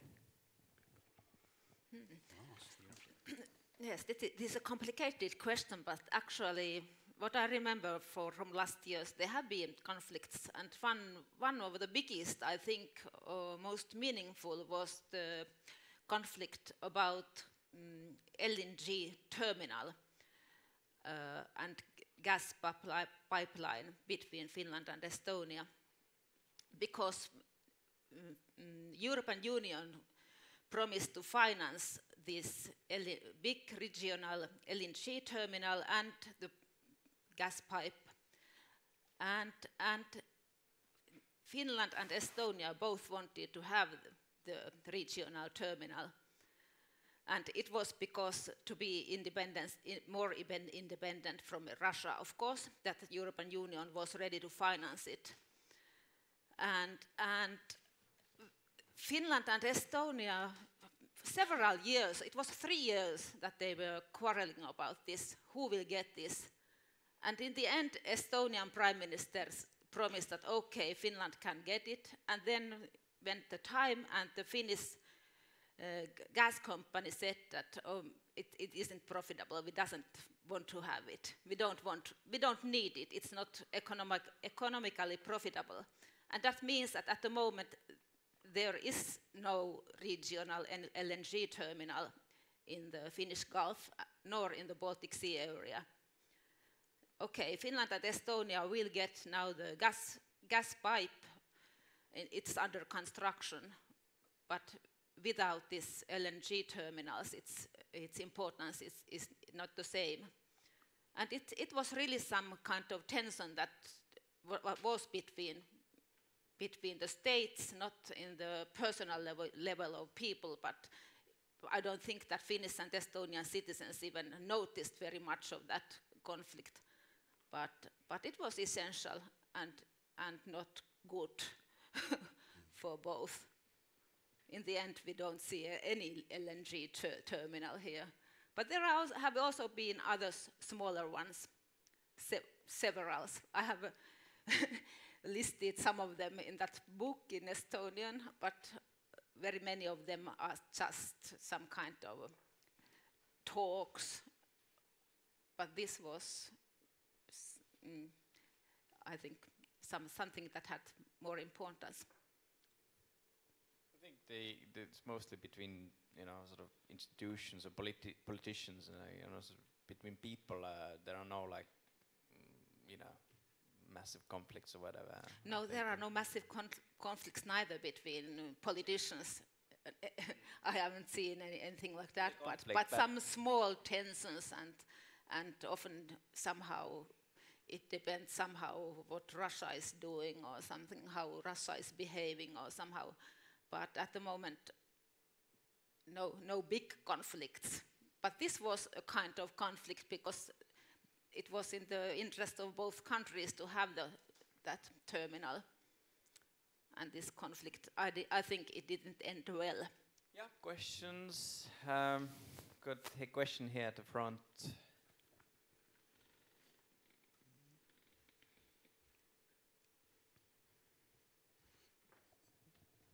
You were talking previously also about Sisu and like the will to go to military to defend your country. But wouldn't you say that in Estonia you also see in a different way that will to defend your country by, for instance, caring a lot about the language, about protecting the culture, about the national heritage? So you see still the will to protect the country and the culture and the values, but in a different way, just not military, but maybe like culturally. You mean, so can you just specify the question? Do you mean what's the difference between Estonia and Finland in terms of protecting culture? Yeah, but you're talking about that will to protect the country, that in Finland is stronger, and you see that by joining the military. But that I would say that maybe you in Estonia see it in different ways, that they are more, not so much about protecting the border and going to military, but more about protecting the culture against maybe, for instance, immigration. What's your view on that? So that you see Sisu in both countries similarly, just expressed in a different way, if I understand at least the meaning of the word correctly. Well, there is one thing about maintaining and preserving your cultural heritage and yourself as a nation, as people, and another thing about your independence and physical threats against your physical perimeters. There has been talks, both in Finland and in Estonia, about the importance of the language itself. The teacher of the Finnish school in Estonia mentioned that Estonian youngsters can learn Finnish language, and that is true. If I remember right, it is available as the second foreign language, but you can't make the final exam because of the educational ministry in Finland does not accept the exams done in foreign country at the moment, and that's again a legislation thing. And where is the will to protect the culture and the heritage, where is that bigger, in Finland or in Estonia? What would you say? And isn't that maybe then a form of Sisu? I would say that it is in Finland, and you can see it by the way how Finns, for example, have quite witty self-irony in English language about the complicated Finnish language. We have the Facebook group and the Instagrams and of very Finnish problems, which is a humor site, which again is about Finnish culture, Finnish behavior, Finnish language. We don't have yet that kind of channel to project the Estonian culture or the Estonian values in the global context or in English language. But you could very well argue the opposite as well if you consider that after 700 years of slavery, the culture and the language still exists and still strives. Finland, before the 1917, has also had the influences from Swedes, from Russians. Even the Finnish language have words that are taken from the Swedish or Russian languages. So in that sense, the Finno-Ugric language family, so to say, is quite similar. The thing is simple, that because of the small amount of Estonian people, we need to remember that from 1.3 million Estonians, Estonian language as the mother language is only with approximately 800,000, I would say. 500,000 are the Russian-speaking Estonians.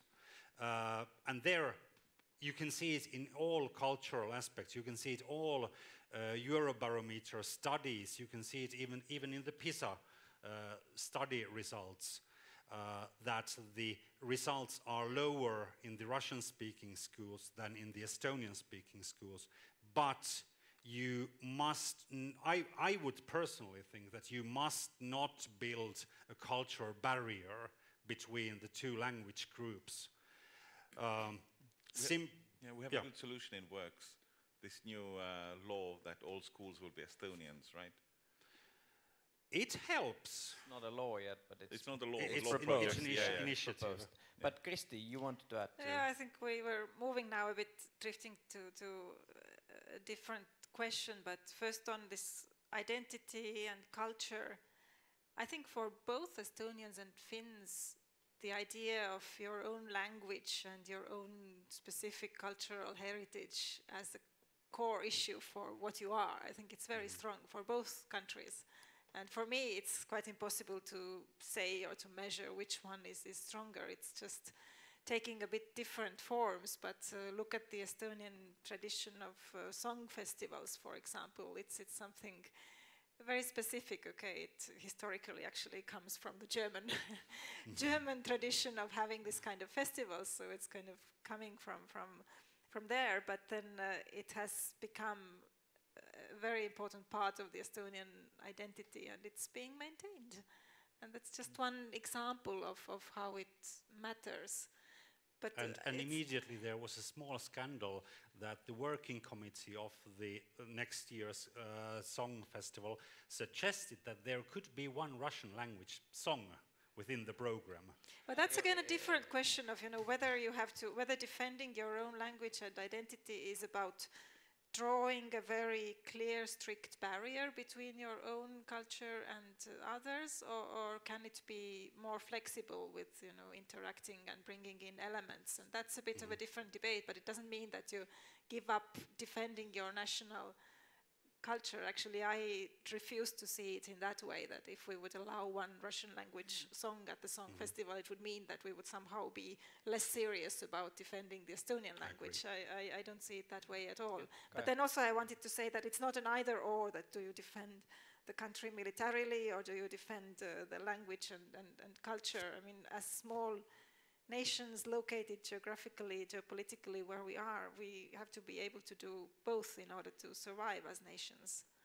And that's something where, of course, Finland has a stronger tradition of also taking care of its own defense. And Estonia is smaller and it's not even able to do it alone in the same way.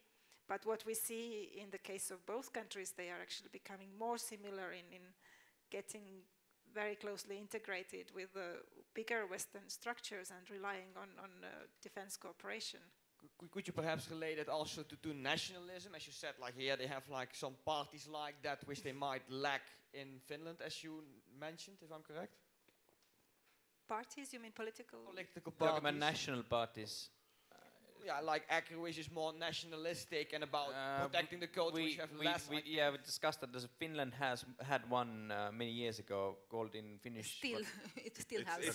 Still has it. It's still a government. In English, True Finns, it's called. Yes. And they were even in a coalition government. And after that, what Tarmo actually mentioned before, they changed. They sort of became more normal and more mainstream. No, the party They split, split and it. what is in the government They now is split, actually yeah. called the Blue Future, which is the more moderate wing, what was left of the Finns party. And the Finns party now is in opposition, the more radical part of the kind of original But Finns Kaja, party. you wanted to add something before. To the question before that about what about who is for whom is more important, national culture or something like that. That Estonians are demonstrating more it. They are not ashamed having flags and having national customs and all kind of these things that Finns have been a long time not wanting to be labeled as nationalists. So. And Finland has this Finnish thing in the social media, but Estonia is mixing this all national tradition, this folk to everywhere. They have folk classic music, folk heavy, folk metal, all kind of national customs in what folk events all around the year, which Finns don't have. And in clothes, having mixing this to everywhere. But in Finland, I think Finnish people have been a little bit ashamed of not wanting to be like labeled as nationalists. It's different. Is that a bad thing or a good thing? Because, for instance, in many European countries, they almost have an idea of a way with us, and all cultures in this country should be expressed the same way. And therefore, some other countries actually see Estonia as like too nationalistic or maybe even too racistic. What is your view on that? No, this is a different history, as you see. It's different, and every country is different. Obviously, the context is different. But any more questions from the audience? Yeah. Give China a word. Yes, thank you very much. I'm not sure if I actually will be able to respond properly as a Chinese concerning the tunnel. But all I can say is that since China, there are lots of successful business right now, and they do have money. And infrastructure-wise, China really has experienced lots of transformations over the years, and they have accumulated a lot of this know-how for big, sort of gigantic, massive infrastructure buildings. So it could just be that they want to compete in the international world in a smaller or medium-sized project. So not necessarily just with any political ulterior motives. That also leads me to another question concerning about the how Finland and Estonia actually see China nowadays. When you talk about the relations between Estonia and Finland and Russia, you tend to get very emotional, but you forget one important fact, that what is also common between among China, Estonia, and Finland is also that we have a common neighbor. Russia is also our neighbor. And simply because we're a big country doesn't mean that China has never suffered any aggressive moves from Russia. And actually, as early as 1930s and 1940s, we are this close to speak Russia or speak Japanese as our mother tongue instead of Chinese or Mandarin nowadays. So Tom, I fully understand that for a country of 5 million people or 1.3 million people, when you think of a country of 1.3 billion and soon will be 1.4 billion, then you think that nothing could go right there if they get rich. But then nowadays in the Western society, you advocate for the cultural diversity, for the language diversity, all kinds of diversities. Why can't you just also give chance to a political diversity? That we don't necessarily speak the same political language. I have lived in democratic part of the world for about 5.5 years. I see all the good things that could happen in a democratic society, but then I also see something that I don't think necessarily efficient or totally work towards the best benefit. Take Brexit as an example. You think that it's a democracy that referendum goes, everybody votes, and then what happened? And this sort of democracy seems to produce more politicians with calculations instead of leadership or vision. Sometimes when we give the trust to the massive great, then we think that, oh, let you decide your own fate. But we forget one thing, that most of the people don't look beyond their nose tip. So what is exactly good for a country or for a nation? Who knows? Well, thank you for your input. Anyone wants to comment on that? We have seen one success story in Finland related to China. Finnair would not be as gigantic air carrier as it is. Finland would not have the Far East connections without a network and connections to China. And that's both sides. Finns traveling to do business there, Chinese tourists coming to Lapland, coming to Helsinki, and from Helsinki also to Tallinn. There has been criticism, quite strong criticism recently in Estonian media that why does Estonian Tourism Board try to get Chinese and Japanese tourists to come to Estonia, because the volume, the amount of people is thousands or tens of thousands, whereas there were, I don't remember how many millions of 1.7 million nights spent by Finns in Estonian hotels. If we, and what we have seen is that the Finns have not traveled to Estonia anymore so often. The amount of visitors have gone down approximately 10%. That 10% means 900 million euros of not earned incomes to Estonian society and to Estonian government. It doesn't help much to bring more 15,000 Chinese to Estonia, but it is a gateway. And that is what Mr. Westerbacka has a very good pointed, that we have the Chinese connections from British Airways, from KLM, from all the major carriers, but the location of Helsinki airport and the connection time, flight time to the Far East is the shortest one, and that's why the Helsinki airport is making big developments and investments. Actually, I did want to get to the point as well, discussing the tourism. But when you say Helsinki has got the shortest distance to Beijing, you're wrong. Actually, Tallinn has got the closest. And that's I was surprised too, but I was recently told that by someone who works in China that Tallinn is slightly, I think it was 1 or 2 kilometers closer to Beijing than Helsinki, and that's a good and indeed why Estonia has not really gained much from it. That he actually criticized. He was Estonian diplomat working in Beijing. He said, they proposed to Enterprise Estonia as well. Direct flights between Beijing and Tallinn, organize that.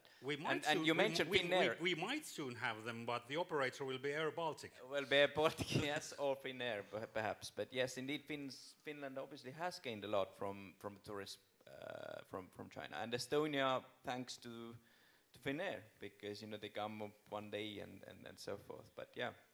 But anyone wanted to add anything to what our guest from China said before? Kristi, you wanted to add something to that, or to the political side? You already made it. Obviously, you know. Well, if I just take the discussion now to more like high politics level.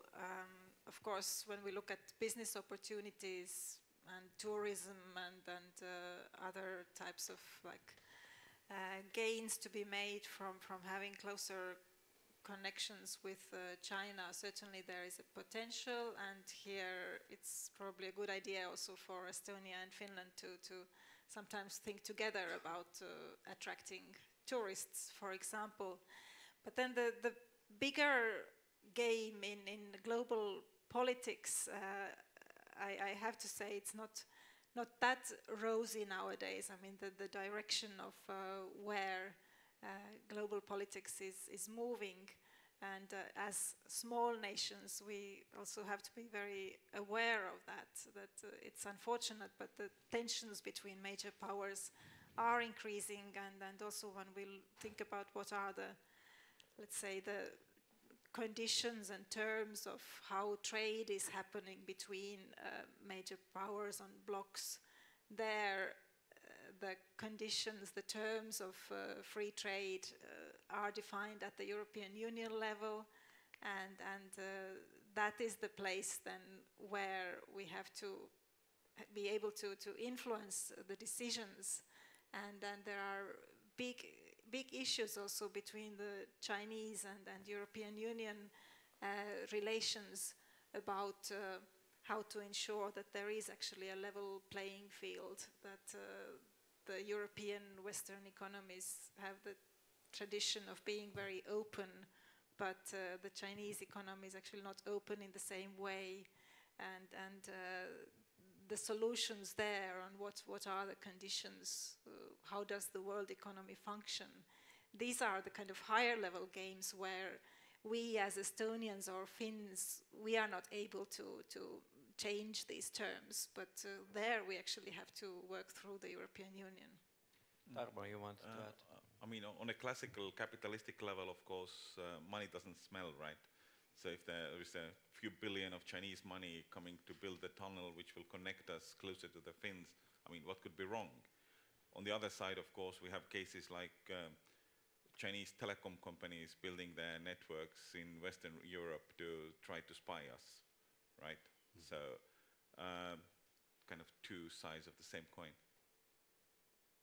Sure, obviously, yeah, concern here, but talking about tourism, apparently Pärnu, the Estonian town of Pärnu, which is the nice resort town in the south of Estonia, is the second most popular destination for retired Finnish people, Finns. I don't have enough information about, I mean, is it popular destination for short time or whatever, but I mean, what do you think Finns see in Estonia in terms of, I mean, retired Finns? I mean, that's maybe a big business opportunity for Estonia here. But I think Pärnu has really used that business opportunity to extreme already. You meaning spas and all that? Spas and the short-term rentals and kind of. But that brings us to the question of reputation as well, which I wanted to discuss. You know, the reputation of Estonia in Finland. Obviously that, and also you mentioned that briefly at the beginning, because the numbers show that the number of Finnish tourists has actually decreased. It's gone down a little bit. Why do you think that, Timo? Is it because, I mean, there was a question of the customer service, but is it also because Estonia has become more expensive? Beer price. I mean, we will be soon doing beer buying trips into Finland, come on. But obviously we are becoming a more wealthy country, and it means also more expensive, but how you overcome that? It's not about wealth. Compare the average salary in two countries. It's not about wealth, it's about taxation. What would you change here then? I mean, I don't mind with the current situation. I mean, I'm not the hotel entrepreneur or don't run the tourism business based on the kind of the cheap end of the Finnish tourist flow. So I'm not too worried about it. And being an alcohol entrepreneur, I don't mind either. What about reputation of Estonians in Finland? I mean, you worked there for many years.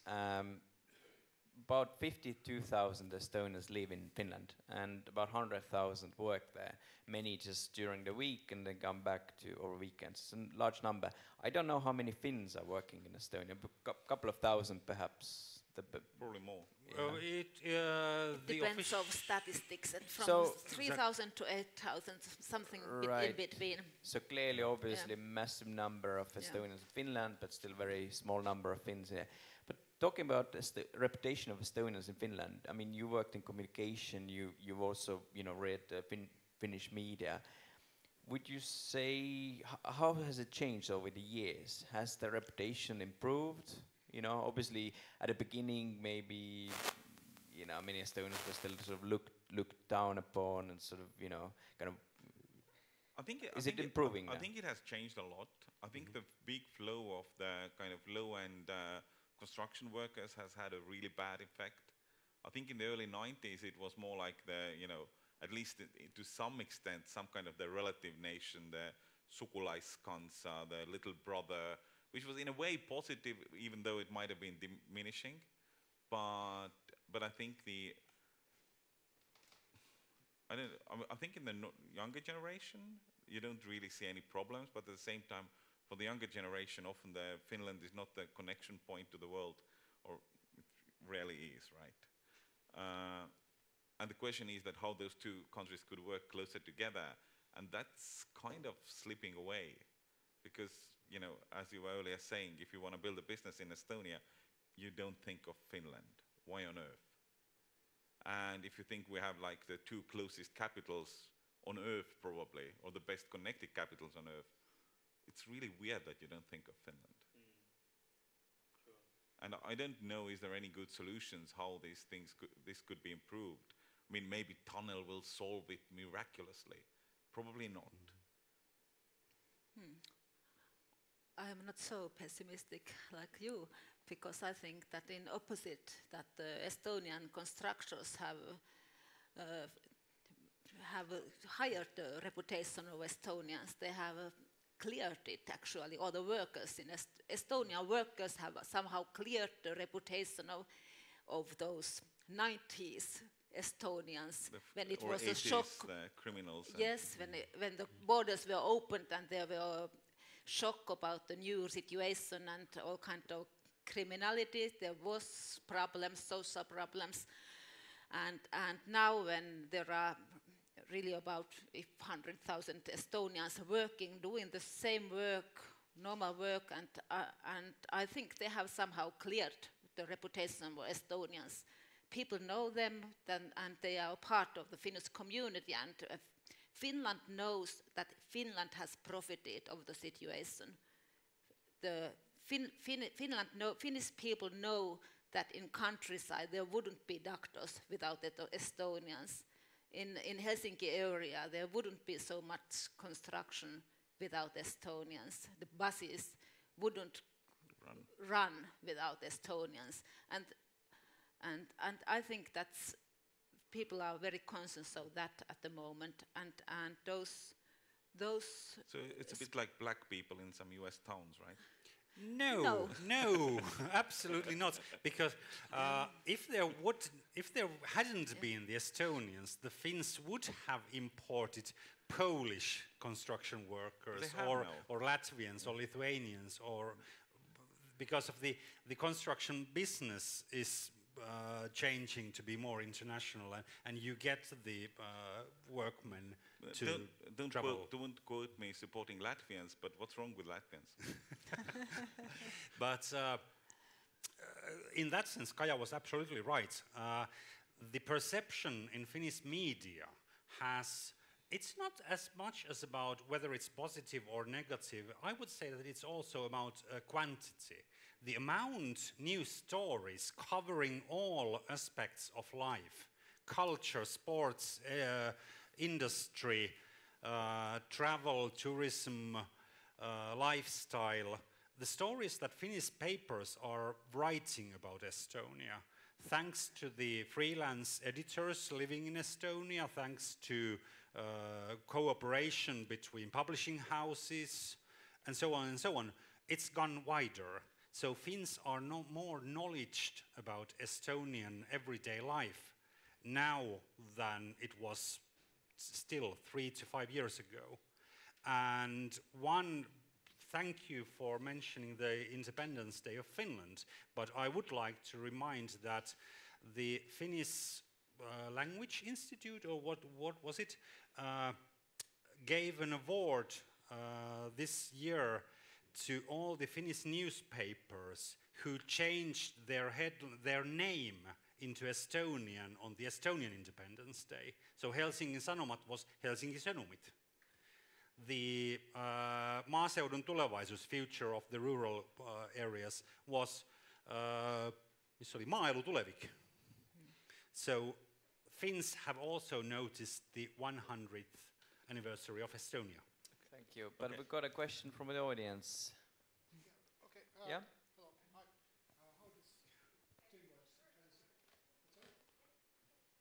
answer? Okay, you can hear me. Okay. Yep. Okay, I'm Finn. I'm living here. My name is Juhana Kari. And I have a few questions. So, first... Just try to speak to the microphone. Yeah, sorry.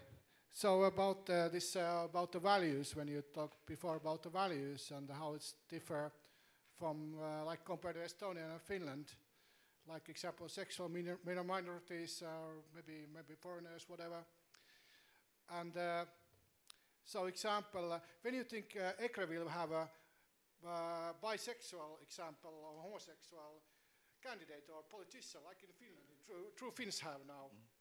I think some of them seem to be, they are like at least openly. They are, they are not openly, but based on the talks, they clearly in Finnish kaappi homoja. Yeah. But this in Finland we have one who is openly and took part to Pride. It's openly bisexual, and it's now like hardline true Finn. So this is like a Western European trend. You are true like a hardline far right, but still like. Can be openly gay or whatever. This is like, and this is not like here in Estonia. I see EKRE is like this EKRE conversos are very anti-gay or whatever. So this EKRE is not yet up to date like Western European trends. EKRE is not, and it will not become in nearest future either. And they had, they managed to attract one very famous singer in Estonia for a short time, Siiri Sisask, well, Estonians would know. And she, I think she lasted like 1 or 2 days.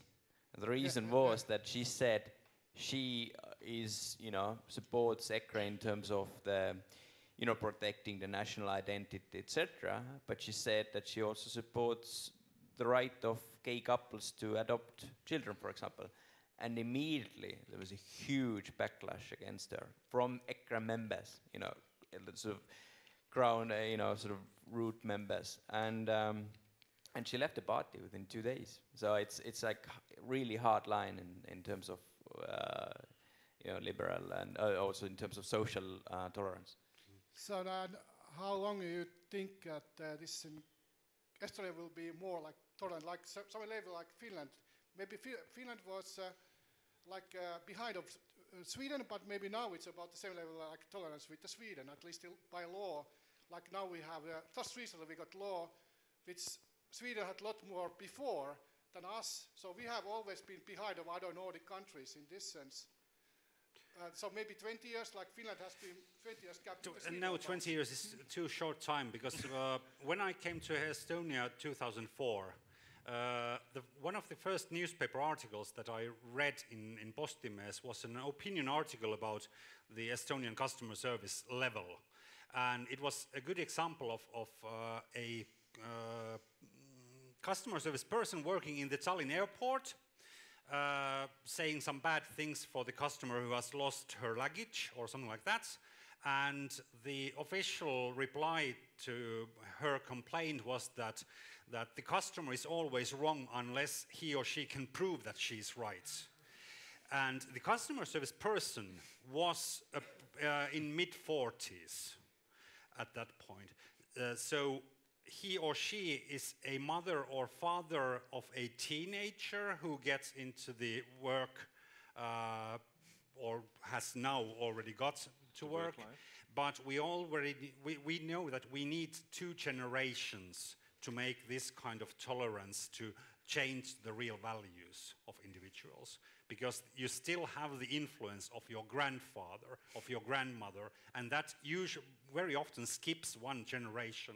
So you have even closer relationship with your grandfather than your father. And that means that the change of attitude takes 2 generations. So 35 to 40 years. Any more questions? Yeah, still I have. Then about this Marrakesh agreement, it's a bit odd. Why it's so big thing in Estonia? Because in Finland it's not, at least by the government level, by government level it's not big thing in Finland. And there's no, I think there's not any really big major demonstration against the Marrakesh agreement, because it's not by any government, nothing. It's just like a kind of guidelines. And why it's so big thing? And this is funny. I've had to add my colleague from Estonian colleague, my work. He was talking about Tarand and Soros, and it sounds like what? This like from Hungary, like some Orban country. So this is because Hungary they a lot speak about Soros and Western capitalists, which slaves Hungarians, and he's told that his brother will go against demonstrate. So what is this fear of immigration? Who wants to come here? Because touche. Who wants to come to Estonia when we know that we don't have the social welfare system like Finland does? Yeah, nobody wants. Just look around you in the room, right? But the answer to your actual question, it's 4 months to elections. Yeah. And Isamaa has lost the right-wing support to EKRE. They had to make a fuss about it. That's the only way they can actually survive through the elections. Yeah. That's the short answer. And in many other countries where this UN migration compact has been opposed, it has very little to do with the actual content or aims of the migration compact, but it's rather that certain type of parties, kind of radical right-wing parties, have seen this as an opportunity for them to gain popularity, to gain visibility, because migration is such a politicized issue, and then deliberately kind of misinterpreting and kind of claiming that it is something much bigger and more important than it actually is. They have actually been successful in having more support and visibility. Yeah, and you did you have another one? Yeah, I was still. And what about you think about the average Estonian thinks that Finland doesn't belong to NATO and have this kind of a good relationship with the Soviet Union? It's hard to understand. And then many Finns say that, or politicians say quite clearly that we won't defend Estonia because it's enough us to defend ourselves. We can help somehow, but really militarily we cannot do it.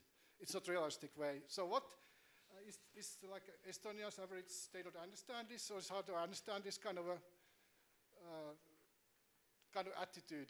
Well, Kristi, I think already spoke about it quite a bit, but you want to comment on that again? Well, maybe shortly, because I think this is one of the most debated issues, at least in political field between Estonia and Finland, that when Estonians talk about Finnish foreign policy, they always raise 2 things. One is Russia and the other thing is NATO, and always expressing this hope that Finland would join NATO. And it's of course very easy to see why it would be in Estonia's interest. But I would say this division of NATO membership, non-NATO membership, it's interestingly becoming practically less relevant, with Finland and Sweden becoming closer and closer and kind of having this very special status as very close NATO partners. So it's no longer that big of an issue. I have one question still. Okay. Okay. Last one. Okay. So, well, it's actually related to the these values. But then it's political correctness. So the question is that for me was strange because I saw some time ago tabloid, and it was something like in English it was some direct translation was something like Negro stabbed some Estonian in Helsinki or something like that. I don't have the picture now, but it's from an old phone. I took the photo because it's so old, and it's term Negro, neger. So in Finland, this is not approved. Like it's not any accident to say neger. It was in the 70s still, or 1980s. But and then my Estonians say that it's okay word. Neger is okay word. It's no racist in Estonia. So is it okay word in Estonia? And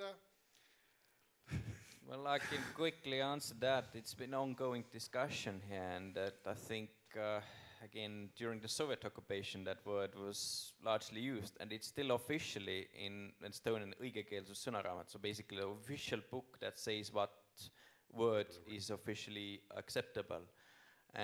But there's an ongoing discussion in the Estonian society about the word, and probably younger people increasingly do not want to use that word.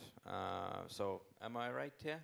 Is that, yeah, so I think that answers that question. So give another 5-10 years, probably that will change in Estonia too, the word usage of that word.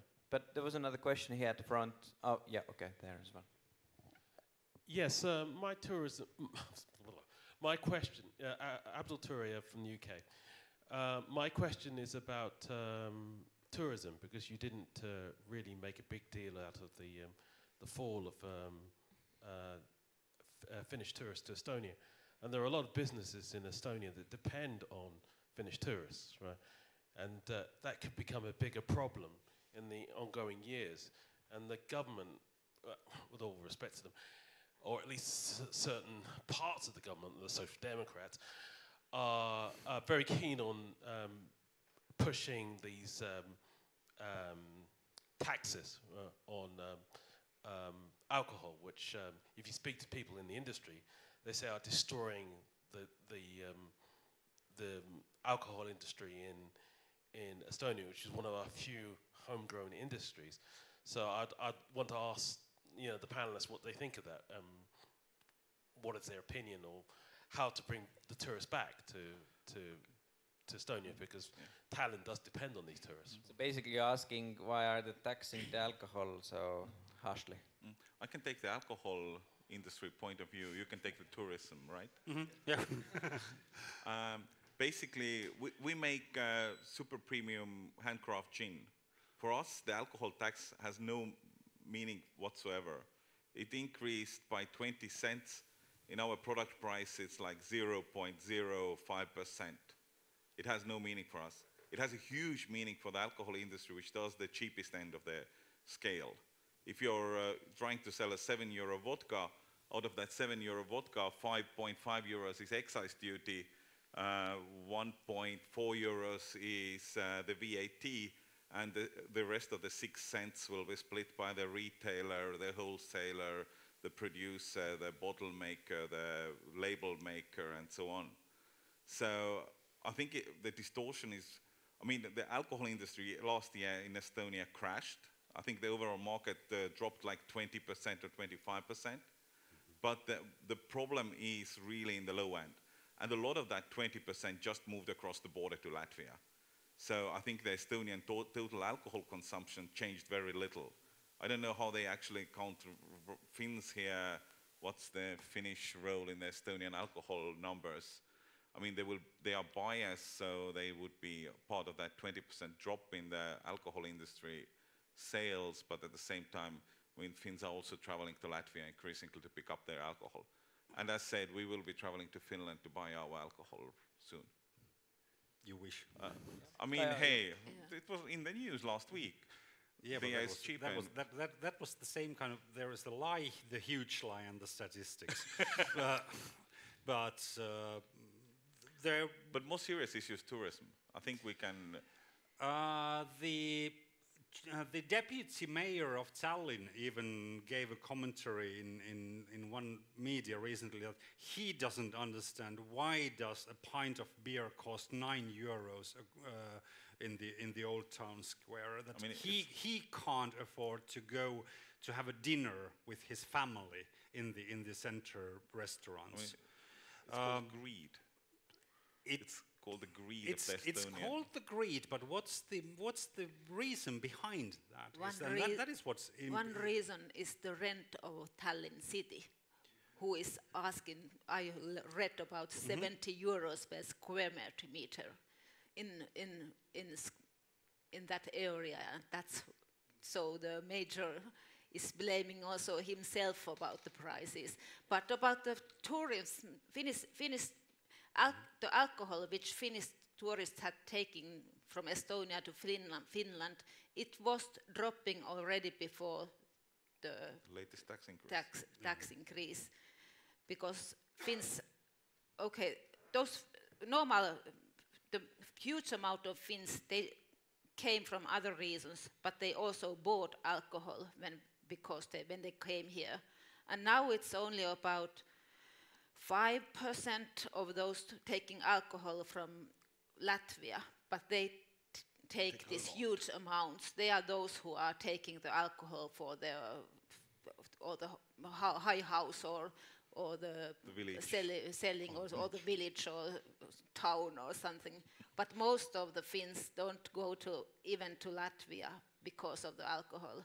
So this is again, but it sort of comes down to reputation again. It's sort of that's we've been talking about the Estonian reputation in Finland and in Estonia. In Estonian media, still sort of Finnish reputation is as sort of kind of vodka tourist. Sometimes still, you know. Or do you think it has changed? In that it's not so one-sided anymore. You know that we. That's how Estonian media used to portray, you know, Finnish tourists and sort of kind of. Yes, but it's also the lobby of those big companies, beer companies, and I don't think that Finns will be back if it would be lower. At the moment, for example, the long drink is half the price of what is in Finland. Right. The alcohol is still much cheaper here than in Finland. But one more question from audience. One more question on the same issue. Does the panel think that the tourism tax, which is being proposed by the local government, is a good idea? This is like a tax, a bed night tax, right? Yeah.